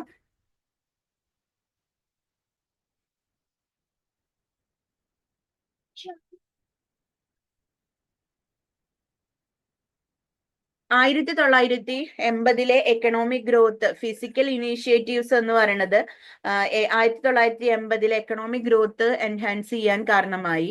ഗവൺമെന്റ് റവന്യൂ എക്സ്പെൻഡിച്ചർ എന്ന് പറയുന്നത് റവന്യൂ റെസിപ്റ്റിനേക്കാൾ കൂടുതലായിരുന്നു എന്നുള്ളതാണ്. ഫിസിക്കൽ ഡെഫിസിറ്റ് എന്ന് പറയുന്നത് ഫിനാൻഷ്യലി ഹ്യൂജ് എമൗണ്ട് ആണ് ഡൊമസ്റ്റിക്കില് ആസ് വെൽ ആസ് എക്സ്റ്റേണൽ ഡെപ്റ്റ് വന്നിട്ടുണ്ടായിരുന്നത്. High level of current expenditure എന്ന് പറയുന്നത് എന്ത് ചെയ്യുന്നു, അൺസസ്റ്റൈനബിൾ ഗ്രോത്തിനെയാണ് പ്രൂവ് ചെയ്തിട്ടുണ്ടായിരുന്നത്. അതേപോലെ തന്നെ persist huge deficit led to swelling public ഡെപ്റ്റ്. പബ്ലിക് ഡെപ്റ്റും ഇതിന്റെ ഭാഗമായിട്ട് തന്നെ കൂടിയിട്ടുണ്ടായിരുന്നു. ഒരുപാട് large proportion of government revenues എന്ന് പറയുന്നതും അതേപോലെ തന്നെ ഏൺ മാർക്ക്ഡ് ഫോർ ഇൻട്രസ്റ്റ് പേയ്മെന്റും ഒക്കെയാണ് ഉണ്ടായിരുന്നു എന്ന് പറയുന്നത്. അതേപോലെ തന്നെ surge in oil prices triggered by the Gulf war in 1990 and the consequent severe strain on balance of payment. അപ്പോ നമ്മൾ ഈ ഒരു എന്താ പറയാ ബാലൻസ് ഓഫ് പേയ്മെന്റിന്റെ സ്ട്രെയിനും അതേപോലെ തന്നെ കോൺസിക്വൻസ് സിവിയർ ആയിട്ട് ഉള്ളതൊക്കെ എന്താണ് ഇതിന്റെ ഭാഗമായിട്ട് ഉണ്ടാവുന്നു. 1990 ഗൾഫ് വാർ ഉണ്ടാകുന്നത്. അതുകൊണ്ട് തന്നെ അതായത് ഓയിൽ പ്രൈസ് ട്രിഗർ ചെയ്തു എന്നുള്ളത് കൊണ്ടാണ് നമ്മളുടെ ഗൾഫ് വാർ ഉണ്ടാവുന്നത്. അപ്പൊ അതിന്റെ ഭാഗമായിട്ട് നമ്മളുടെ ബാലൻസ് ഓഫ് പേയ്മെന്റ് ഒക്കെ വളരെയധികം സ്ട്രെയിൻ ചെയ്തിരുന്ന ഒരു ടൈമായിരുന്നു.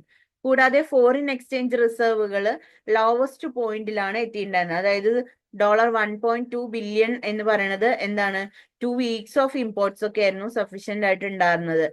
മേജർ കോണ്ടെക്സ്റ്റ് എന്ന് പറഞ്ഞു കഴിഞ്ഞാൽ എക്കണോമിക് റീഫോംസിന് ട്രിഗർ ചെയ്തിട്ടുണ്ടായിരുന്നു എന്നുള്ളതാണ്. ഇമ്പോർട്ട് റെസ്ട്രിക്ഷൻസ് ഒക്കെ വളരെയധികം ടൈറ്റനിങ് ചെയ്തു. അതേപോലെ തന്നെ എസെൻഷ്യൽ ഇമ്പോർട്ട് റിസൾട്ട് എന്ന് പറയുന്നത് ഇൻഡസ്ട്രിയൽ ഔട്ട്പുട്ട് കുറയ്ക്കുന്നതിന് കാരണമായി. ഇന്ത്യ എന്ന് പറയുന്നത് എപ്പോഴും ഒരു എക്സ്റ്റേണൽ ബോറോയിങ്ങിനും അതായത് ഇന്റർനാഷണൽ മോണിറ്ററി ഫണ്ടിനൊക്കെയാണ് ഡിപ്പെൻഡ് ചെയ്തിട്ടുണ്ടായിരുന്നത്. അപ്പൊ ആ ഒരു ഡിപ്പെൻഡന്റ് എന്ന് പറയുന്നത് നമ്മളുടെ കണ്ടീഷൻസും അതേപോലെ തന്നെ വളരെ എന്താ പറയാ കറക്റ്റീവ് ആയിട്ടുള്ള പോളിസി മെഷേഴ്സിലൂടെയൊക്കെ നമുക്ക് അത് എന്ത് ചെയ്യാൻ പറ്റി, മാറ്റം വരുത്താൻ പറ്റി എന്നുള്ളതാണ്. ദെൻ ഫ്രാഗൈൽ പൊളിറ്റിക്കൽ സിറ്റുവേഷൻ എന്ന് പറഞ്ഞു കഴിഞ്ഞാല് ഇപ്പൊ നമുക്കറിയാം ഇവിടെ ഒരു എന്താ പറയാ ക്രൈസിസ് എന്ന് പറയുന്നത് economic front ballooned may be called crisis of confidence. ഒരു പൊളിറ്റിക്കൽ സിറ്റുവേഷനിൽ നിലനിൽക്കുമ്പോൾ അവിടെ എക്കണോമിക് ക്രൈസിസ് എന്ന് പറയുന്നത് ചിലപ്പോൾ ദീർഘകാലം ഉണ്ടായിരിക്കാം അല്ലെ, അല്ലെങ്കിൽ ചിലപ്പോൾ എന്താണ് ഒരു ബലൂണിനെ പോലെ ആയിരിക്കും, പെട്ടെന്ന് പൊട്ടി പെട്ടെന്ന് കാര്യങ്ങൾ തീരുന്ന പോലെ ആയിരിക്കാം. ക്രൈസിസ് ഫോർ കോൺഫിഡൻസ് എന്നുള്ളതാണ് ഇതിന് എന്ത് ചെയ്യുന്നത്, വിളിക്കുന്നത്. 1991 ഇയറില് പാരഡിം ഷിഫ്റ്റ് എന്ന് പറയുന്നത് ഇന്ത്യ പോളിസി റിഫോം കൊണ്ടുവന്നു. The nation which had employed socialist model ആയിരുന്നു. State playing overriding role in the economy has the history of government persistent intervening in the market. അതായത് ഓവറോൾ ആയിട്ട് നമുക്ക് നോക്കുകയാണെന്നുണ്ടെങ്കിൽ ഗവൺമെന്റ് ചരിത്രത്തിൽ നോക്കുകയാണെന്നുണ്ടെങ്കിൽ മാർക്കറ്റിലേക്ക് എന്താ പറയാ മാർക്കറ്റിലേക്ക് കടന്നു വരുന്ന ഗവൺമെന്റിന്റെ ചരിത്രം എന്ന് പറഞ്ഞു കഴിഞ്ഞാല് ഒരു ഓവർ റൈഡിങ് റോൾ ആയിരുന്നു ഉണ്ടായിരുന്നത് സ്റ്റേറ്റിന് എന്നുള്ളത്. Collapse the Soviet union and spectacular success of China. ഇപ്പോ സോവിയറ്റ് യൂണിയന്റെ കൊളാപ്സും അതേപോലെ തന്നെ ചൈനയുടെ സ്പെക്ടാക്കുലർ സക്സസ് എന്ന് പറയുന്നതും എന്താണ്, പലതരത്തിലുള്ള പോളിസികളും ലെസൺസും ഒക്കെ ഇന്ത്യ പോളിസി മേക്കേഴ്സിന്റെ ഭാഗത്തുനിന്ന് ഉണ്ടാവുന്നതിന് കാരണമാകുന്നു എന്നുള്ളതാണ് പറയുന്നത്. Then reform instituted in 1991. Reforms instituted എന്ന് പറയുമ്പോൾ 1991 ഇത് ഇൻസ്റ്റിറ്റ്യൂട്ട് ചെയ്തിട്ടുണ്ടായിരുന്നത്. ഇതിന്റെ ലക്ഷ്യം എന്ന് പറഞ്ഞു കഴിഞ്ഞാല് market orientation and external openness കൂട്ടുക എന്നുള്ളതാണ്. ഈ ഒരു റീഫോംസിനെ ലിബറലൈസേഷൻ, പ്രൈവറ്റൈസേഷൻ, ഗ്ലോബലൈസേഷൻ എന്ന പേരിലാണ് വിളിച്ചിട്ടുണ്ടായിരുന്നത്. അതായത് ഈ മൂന്നെണ്ണം കൂടി വന്നപ്പോഴേക്കും ഒരു വലിയ മാറ്റം തന്നെയാണ് നമ്മളുടെ എക്കണോമിയിൽ ഉണ്ടായിരുന്നത്. ഒന്ന്, reorientation of the economy from a centrally directed and highly controlled one to a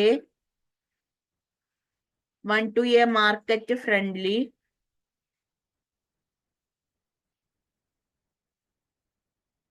of എത്രയാണ്?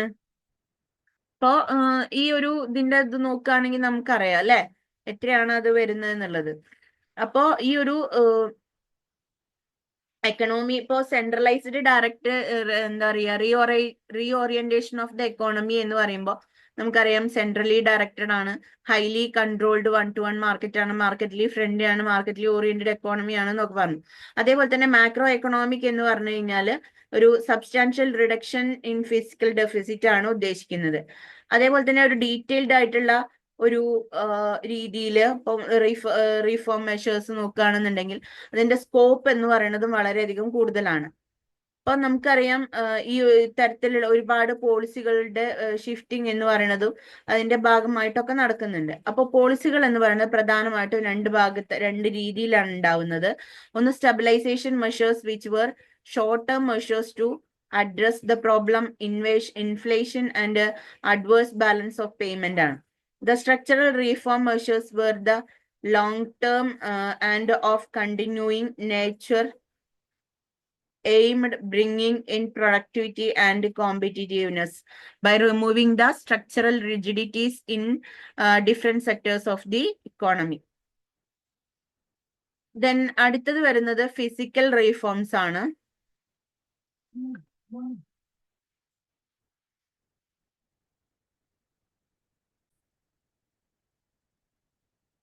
ഫിസിക്കൽ റീഫോംസ് ആണ് അല്ലെ. ഇപ്പോ escalating deficit levels rendered the stabilisation efforts rather than complicated. ഇപ്പോ നമുക്ക് ഒരു എന്താ പറയാ ഫിസിക്കൽ ഡിസിപ്ലിൻ എന്ന് പറഞ്ഞത് കൊണ്ടുവരുമ്പോ അവിടെ ഫിസിക്കൽ ഡെഫിസിറ്റ് എന്ന് പറയുന്നത് നമുക്ക് എന്ത് ചെയ്യാൻ പറ്റും, റെഡ്യൂസ് ചെയ്യാൻ വേണ്ടിയിട്ട് സാധിക്കും. അപ്പൊ നമുക്ക് അവിടെ എന്താണ് പ്രധാനമായിട്ടും because the crisis was caused excessive domestic demand. Crisis ഉണ്ടാവുന്നതിന് കാരണം എന്ന് പറഞ്ഞു കഴിഞ്ഞാൽ എക്സസീവ് ഡൊമസ്റ്റിക് ഡിമാൻഡ് ഉണ്ടാവുന്നു, സർജ് ഇമ്പോർട്ട്സും അതേപോലെ തന്നെ കറണ്ട് അക്കൗണ്ട് ഡെഫിസിറ്റ് വൈഡനിങ് ആവുന്നതൊക്കെ ഇതിന്റെ ഭാഗമായിട്ട് വരും. അപ്പോ which was to be financed by drawing down to own reserve. അപ്പോ ഇവിടെ നമുക്കറിയാം ഒരു റവന്യൂസിന്റെ ഒരു റാഡിക്കൽ മെഷേഴ്സ് എന്ന് പറയുന്നത് അറ്റംപ്റ്റ് ചെയ്യുന്നുണ്ട്. അതേപോലെ തന്നെ ഗവൺമെന്റ് എക്സ്പെൻഡിച്ചർ എന്ത് ചെയ്യുന്നുണ്ട്, കേർട്ടൽ ചെയ്യുന്നുണ്ട്. അതേപോലെ തന്നെ ഈ എഫക്റ്റ് എന്ന് പറയുമ്പോൾ അതിൽ ഉൾപ്പെടുന്നു എന്ന് പറയുന്നത് എന്തൊക്കെയാണ്, എന്തൊക്കെ മാറ്റങ്ങളാണ് വരുത്തുന്നത്? ഒന്ന്, introduction of a stable and transparent tax structure, then ensuring better tax compliance, thrust curbing government expenditure, reduction subsidy and abolition of unnecessary subsidies, disinvestment of part of government equity holding in select public sector undertakings, encouraging private sector participation. ഇതെല്ലാം എന്താണ് physical discipline എന്ന് പറയുന്നത് കൊണ്ടുവരുന്നു. അതേപോലെ തന്നെ finance deficit എന്ന് പറയുന്നതിലൂടെ ഒരു easy പാത്തിലൂടെ മണി creation എന്ന് പറയുന്നതും സാധ്യമാക്കുന്നു. അതോടൊപ്പം തന്നെ ഗവൺമെന്റ് എന്ന് പറയുന്നത് 1994 സെപ്റ്റംബറിൽ റിസർവ് ബാങ്ക് എന്ത് ചെയ്തിട്ടുണ്ട്, ഹിസ്റ്റോറിക് എഗ്രിമെന്റ് കൊണ്ടുവന്നിട്ടുണ്ട്. ഫിസിക്കൽ ഡെഫിസിറ്റ് എന്ന് പറയുന്നത് 1997-98 ഇതിലാണ് എന്ത് ചെയ്യുന്നത് വന്നിട്ടുള്ളത്. ഇനി മോണിറ്ററി ആൻഡ് ഫിനാൻഷ്യൽ സെക്ടർ റിഫോംസിൽ പറയുന്നത്, ഇവിടെ ഒരു ഫിനാൻഷ്യൽ സെക്ടർ റിഫോംസിലും ഡ്രാസ്റ്റിക് മോണിറ്ററിയും എന്ത് ചെയ്തിട്ടുണ്ടായിരുന്നു, ഈ ഒരു ഫിനാൻഷ്യൽ സിസ്റ്റത്തില് ഇൻട്രൊഡ്യൂസ് ചെയ്തു. വളരെ വലിയൊരു ഒബ്ജക്റ്റീവും മോർ എഫിഷ്യന്റും മോർ ട്രാൻസ്പെറന്റ് ആയിട്ടുള്ള രീതിയിലാണ് എന്ത് ചെയ്തിട്ടുണ്ടായിരുന്നത്, ഇത് ഇൻട്രൊഡ്യൂസ് ചെയ്തിട്ടുണ്ടായിരുന്നത്. അപ്പൊ ഇതിൽ കൂടുതലായിട്ടും മോസ്റ്റ്ലി അത് ഫോക്കസ് ചെയ്തിട്ടുണ്ടായിരുന്നത് അസറ്റ് ഗവൺമെന്റ് ബാങ്കുകളുടെ അസറ്റ് നോൺ പെർഫോമിംഗ് അസറ്റുകളുടെ ബേർഡൻ എന്ത് ചെയ്യുക, റെഡ്യൂസ് ചെയ്യുക എന്നുള്ളതായിരുന്നു ഇതിന്റെ ഭാഗമായിട്ടുണ്ടായിരുന്നത്. പിന്നെ കോമ്പറ്റീഷൻ എന്ന് പറയുന്നത് സസ്റ്റെയിൻ ചെയ്യുക, ഇൻട്രസ്റ്റ് റേറ്റ് എന്ന് പറയുന്നത് ഡീറെഗുലേറ്റിംഗ് ചെയ്യുക, അവിടെ പലതരത്തിലുള്ള മെഷേഴ്സും ഇമ്പോർട്ടൻസ് ഒക്കെ ഉണ്ടായിരുന്നു എന്നുള്ളതാണ്. ഇനി ഇമ്പോർട്ടന്റ് എമംഗ്സ് എന്ന് പറയുന്നത് ഏതൊക്കെയാണെന്ന് നോക്കാം. ഇപ്പൊ ഇൻട്രസ്റ്റ് റേറ്റ് ലിബറലൈസേഷൻ എന്ന് പറയുന്നത് റിസർവ് ബാങ്ക് ഓഫ് ഇന്ത്യയുടെ ബാങ്കിന്റെ കൺട്രോളുകളൊക്കെ റിഡക്ഷൻ ചെയ്യാൻ വേണ്ടിയിട്ട് സാധിക്കും. അതേപോലെ തന്നെ ഇൻട്രസ്റ്റ് റേറ്റ് എന്ന് പറയുന്നത് ചാർജ് ചെയ്യുന്നത് ലോണുകൾക്കും പേയ്മെന്റ് ഓഫ് ഡെപ്പോസിറ്റ് ഒക്കെ എന്താണ് റിസർവ് ബാങ്കിന് എന്ത് ചെയ്യാൻ പറ്റും, കൺട്രോള് കുറയ്ക്കാൻ പറ്റും. റിസർവ് ബാങ്കിന്റെ കൺട്രോള് റിഡക്ഷൻ ചെയ്യാൻ പറ്റും ഇൻട്രസ്റ്റ് റേറ്റ് ലിബറലൈസേഷന്റെ ഭാഗമായിട്ട്. അതേപോലെ തന്നെ ഒരു പുതിയ പ്രൈവറ്റ് സെക്ടർ ബാങ്കുകൾ ഓപ്പണിംഗ് ചെയ്യുമ്പോൾ അല്ലെങ്കിൽ ഫെസിലിറ്റേറ്റിംഗ് ഗ്രേറ്റർ കോമ്പറ്റീഷൻ എന്ന് പറയുന്നത് എന്താണ്, കോമ്പറ്റീഷൻ എന്ന് പറയുന്നത് നമുക്ക് പബ്ലിക് സെക്ടർ എന്താണ് private sector foreign bank simultaneously removal of administrative constraint that reduced efficiently അതിന്റെ ഭാഗമായിട്ടൊക്കെ ഉണ്ടാവും എന്നുള്ളതാണ് പറയണത്. Then reduction in reserve requirement namely statutory liquidity ratio and cash reserve ratio. അതായത് ഇപ്പൊ റിസർവ് റിഡക്ഷൻ റിക്വയർമെന്റ്സ്, അപ്പൊ പ്രധാനപ്പെട്ട റിസർവുകൾ ഏതൊക്കെയാണ്, ഒന്ന് സ്റ്റാറ്റ്യൂട്ടറി ലിക്വിഡിറ്റി റേഷ്യോ ആണ്, പിന്നെ ക്യാഷ് റിസർവ് റേഷ്യോ ആണ്. ഇതെല്ലാം നരസിംഹ കമ്മിറ്റി 1991 നരസിംഹ കമ്മിറ്റിയുടെ റെക്കമെൻഡേഷൻസിന്റെ ഭാഗമായിട്ടാണ് സംഭവിച്ചത്. അതേപോലെ തന്നെ ബാങ്ക് ബ്രാഞ്ചുകളുടെയൊക്കെ ലിബറലൈസേഷൻ ലൈസൻസിങ് പോളിസി എന്ന് പറയുന്നതും ബാങ്കുകളുടെ ഫ്രീഡം റിലേറ്റഡ് ആയിട്ടുള്ള കാര്യങ്ങളും ഒക്കെ എന്താണ് റീലൊക്കേറ്റിംഗ് ക്ലോഷർ ഒക്കെ എന്ത് ചെയ്യും, ബ്രാഞ്ചസ് വഴിയാണ് ചെയ്യുന്നത്. Then Prudential norms of accounting in respect of classification of asset, disclosure of income and provisions for bad debt were introduced in tune with the Narasimha Committee recommendations to ensure that the book of commercial bank reflect the accurate and truthful picture of their financial position. ഇതൊക്കെയാണ് ഇതിന്റെ ഭാഗമായിട്ട് ഉണ്ടായിട്ടുണ്ടായിരുന്നത്. Okay, then അടുത്തത് reforms in capital market ആണ്. Reforms in capital market എന്ന് പറയുമ്പോൾ നമ്മുടെ securities and exchange board of India, അതായത് നമ്മുടെ സെബി എന്ന് പറയുന്നത് 1988 സെറ്റപ്പ് ചെയ്തിട്ടുണ്ട്. അതേപോലെ തന്നെ അത് വാസ് ഗിവൺ സ്റ്റാറ്റ്യൂട്ടറി റെക്കഗ്നൈസേഷൻ 1992 കൊടുത്തിട്ടുണ്ട്. അതേപോലെ തന്നെ സെബി എന്ന് പറയുന്നത് ഒരു independent regulator on capital market ആണ്. അതുകൊണ്ട് തന്നെ ട്രാൻസ്പെറന്റ് എൻവയോൺമെന്റും ഒരു എന്താ പറയുക അഡീക്വേറ്റ് റിസോഴ്സുകൾ മൊബിലൈസേഷൻ ഫെസിലിറ്റേറ്റ് ചെയ്യുക, എഫിഷ്യന്റ് ആയിട്ട് എന്താ പറയുക എഫിഷ്യന്റ് അലോക്കേഷൻ ഓഫ് റിസോഴ്സ് ഒക്കെയാണ് കൂടുതലായിട്ടും റീഫോംസ് ഇൻ ക്യാപിറ്റൽ മാർക്കറ്റിൽ പറയുന്നത്. ദെൻ അടുത്തത് ന്യൂ ഇൻഡസ്ട്രിയൽ പോളിസിയാണ് പറയുന്നത്. ന്യൂ ഇൻഡസ്ട്രിയൽ പോളിസി എന്ന് പറയുന്നത് അനൗൺസ് ചെയ്യുന്നത് ഗവൺമെന്റ് 1991 ജൂലൈ 24 ഇവിടെ ഇൻഡസ്ട്രിയും മോർ എഫിഷ്യന്റ് ആയിട്ട് അതിന്റെ ഗ്രോത്ത് പ്രൊമോട്ട് ചെയ്യുക എന്നുള്ളതും ഇൻഡസ്ട്രിയൽ എക്കണോമിയിലെ കോമ്പറ്റീറ്റീവ്നെസ് കൂട്ടുക എന്നുള്ളതൊക്കെയാണ് ഇതിന്റെ ഭാഗം എന്ന് പറയുന്നത്. കൂടാതെ ഡൊമസ്റ്റിക് ഇൻഡസ്ട്രിയിലെ അതേപോലെ തന്നെ ഇൻട്രൊഡ്യൂസ് ചെയ്യുന്ന കാര്യങ്ങളെ കുറിച്ചൊക്കെയാണ് എന്ത് ചെയ്യുന്നത് കൂടുതലായിട്ടും പറയുന്നത്. ന്യൂ എക്കണോമിക് പോളിസി എന്ന് പറയുന്നത് എന്താണ്, put an end the licence raj by removing licensing restrictions for all industries except for 18 that related to security and strategic concern social reasons. ഒരു ന്യൂ എക്കണോമിക് പോളിസി കൊണ്ടുവന്നു, അതായത് ലൈസൻസി രാജ് റിമൂവ് ചെയ്തുകൊണ്ട് അതിലെ restrictions ഒക്കെ മാറ്റിയിട്ട് ന്യൂ എക്കണോമിക് പോളിസി എന്ന് പറയുന്നത് കൊണ്ടുവന്നു, അതും ഇൻഡസ്ട്രികൾക്ക് വേണ്ടിയിട്ട്. അപ്പോൾ അതിലെ സ്ട്രാറ്റജിക് ആൻഡ് എന്താ പറയുക സെക്യൂരിറ്റി കൺസേൺ എന്ന് പറയുന്നതും സോഷ്യൽ റീസൺസും അതേപോലെ തന്നെ പ്രോബ്ലം റിലേറ്റഡ് ടു സേഫ്റ്റിയും ഓവർ റൈഡിങ് എൻവയോൺമെന്റ് ഇഷ്യൂസും ഒക്കെ എന്താണ് ഇതിന്റെ ഭാഗമായിട്ട് ഉണ്ടാവുന്നു. 80% ഓഫ് ദ ഇൻഡസ്ട്രി എന്ന് പറയുന്നത് ടേക്കൺ ചെയ്യുന്ന ലൈസൻസിങ്ങിന്റെ ഫ്രെയിംവർക്കിന്റെ ഭാഗമായിട്ടാണ് വന്നിട്ടുള്ളത്. This is subsequently reduced to 5, namely arms and ammunition, atomic substances, narcotic drugs, hazards, chemical, dieselization, alcoholic drinks, cigarette, cigars. ഇതെല്ലാം എന്താണ് ഹെൽത്തിനെ സേഫ്റ്റി ചെയ്യേണ്ടതും എൻവയോൺമെന്റിനെ സേഫ്റ്റി ചെയ്യേണ്ടതുമായിട്ടുള്ള കാര്യങ്ങൾ ചെയ്തു കൊടുത്തു. Public sector was limited to 8 sector based on security and strategic goals. 8 sector ആയിട്ട് എന്ത് ചെയ്തിട്ടുണ്ടായിരുന്നു, അതിനെ മാറ്റിയിട്ടുണ്ടായിരുന്നു. 2 ഐറ്റംസ് എന്ന് പറയുന്നത് അതായത് നിലനിർത്തി, അതായത് റെയിൽവേ ട്രാൻസ്പോർട്ടും അറ്റോമിക് എനർജി എന്ന് പറയുന്നതും. മോണോപ്പൊളി എന്ന് പറയുന്നത് റെസ്ട്രിക്റ്റീവ് ട്രേഡ് പ്രാക്ടീസ്, ഒരു റീസ്ട്രിക്ട് ചെയ്തിട്ടുണ്ടായിരുന്നത് പ്രൊവിഷൻസ് റിലേറ്റിംഗ് ടു മെർജർ ആണ്. അതേപോലെ തന്നെ അമാൽഗമേഷൻ എന്ന് പറയുന്നതും take over were repealed. This was eliminated the need for pre-entry scrutiny of investment decision and prior approval for large company for capacity expansion for diversification. Many goods produced by small-scale industries have been the reserved, enabling entry of large-scale industries.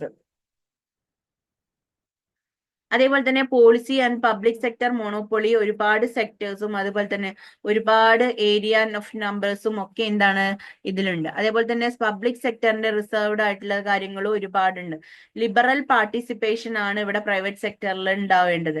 എന്നാൽ 88 industries മാത്രമാണ് എന്ത് ചെയ്യുന്നത് ഇതിൽ ഏറ്റവും പ്രധാനപ്പെട്ടതായിട്ട് പറയുന്നത്. കാരണം security concern എന്ന് പറയുന്നത് എന്താണ് റിസർവ് ചെയ്ത് വെച്ചിട്ടുണ്ട് പബ്ലിക് സെക്ടറിന്. കൂടാതെ ഓരോ സമയത്തുണ്ടാകും ചേഞ്ചസ് എന്ന് പറയുന്നത് continued and we find now industry reserved with the public sector.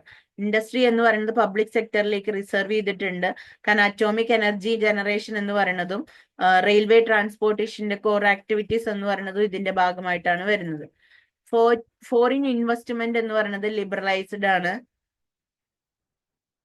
കാരണം the concept of automatic approval എന്ന് പറയുന്നത് ഇൻട്രൊഡ്യൂസ് ചെയ്യുന്നത് ഫോറിൻ ഡയറക്റ്റ് ഇൻവെസ്റ്റ്മെന്റിന്റെ ഭാഗമായിട്ട് 51% എന്താണ് ലേറ്റർ എക്സ്റ്റെൻഡ് ചെയ്തിട്ടുണ്ട് എന്നുള്ളതാണ് പറയുന്നത്. അപ്പൊ നമുക്കറിയാം ഈ ഒരു ഇൻഡസ്ട്രി എക്സെപ്റ്റ് എന്ന് പറയുമ്പോൾ നമുക്കറിയാം ഈ ഒരു FDI എന്ന് പറയുന്നത് പല സെക്ടേഴ്സിൽ, ഇപ്പൊ റീറ്റെയിൽ ട്രേഡ് ആണെങ്കിലും അറ്റോമിക് എനർജി ആണെങ്കിലും ലോട്ടറി ബിസിനസ് ആണെന്നുണ്ടെങ്കിലും ബെറ്റിംഗ് ആൻഡ് ഗാംബ്ലിംഗ് ആണെങ്കിലും ഒക്കെ ഇതിന്റെ ഭാഗമായിട്ടാണ് നടക്കുന്നത്. External trade was further liberalized by substituting the positive list approach. അതേപോലെ തന്നെ ലൈസൻസ് ഫ്രീ ഐറ്റംസ് ഒക്കെയാണ് എന്ത് ചെയ്യുന്നത് കൂടുതലായിട്ട് ഇവിടെ ഉണ്ടായിരുന്നത്. Then policy did away with import licensing. എന്നാൽ ഇവിടെ ഹാൻഡ്ഫുൾ ആയിട്ടുള്ള ഇന്റർമീഡിയറ്റ് ക്യാപിറ്റൽ ഗുഡ്സുകളാണ് കാണപ്പെടുന്നത്. കൺസ്യൂമർ ഗുഡ്സ് എന്ന് പറയുന്നത് remained under licensing was made for free 10 years later. നമുക്കറിയാം ടുഡേ എക്സെപ്റ്റ് ചെയ്യുന്നത് ഹാംഫുൾ ഗുഡ്സ് ഡിസലൗഡ് ഓൺ എന്താണ് ഹെൽത്ത് ആണ്. ദെൻ എൻവയോൺമെന്റൽ സേഫ്റ്റി ഗ്രൗണ്ട്സ്, അതേപോലെ തന്നെ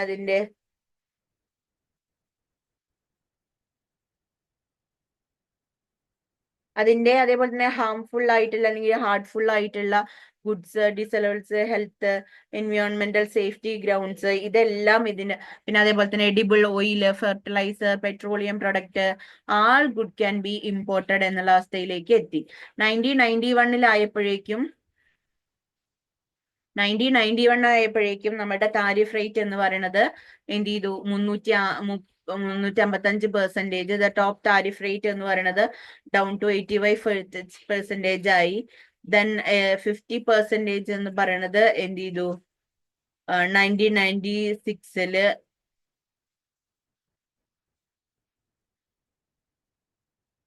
ഏകദേശം ഒരു 96. ഇപ്പൊ നമ്മൾ 93, 94 50%, 95, 96 അതേപോലെ തന്നെ 2007, 2008 ഒരു 10%. Some exception such as automobile 100%. 100% tariff മാറുന്നത് എന്ന് പറയുന്നത് ഓട്ടോമൊബൈലിലാണ്. ഇപ്പൊ റുപ്പി എന്ന് പറയുന്നത് ഡിവാലുവേറ്റ് ചെയ്തു 18% ഡോളറിൽ. 1994 ഇത് സംഭവിക്കുന്നത്. ഇപ്പൊ എല്ലാ കറണ്ട് അക്കൗണ്ട് ട്രാൻസാക്ഷൻസും ഇൻക്ലൂഡിങ് ബിസിനസ്, എഡ്യൂക്കേഷൻ, മെഡിക്കൽ, ഏത് ഫീൽഡ് എടുക്കുകയാണെന്നുണ്ടെങ്കിലും അതിന്റെ ഡീവാലുവേഷൻ, റുപ്പിയുടെ ഡീവാലുവേഷൻ എന്ന് പറയുന്നത് 18%. Disinvestment on government holding or equity, share capital or public enterprises very bold step. Hydros constrained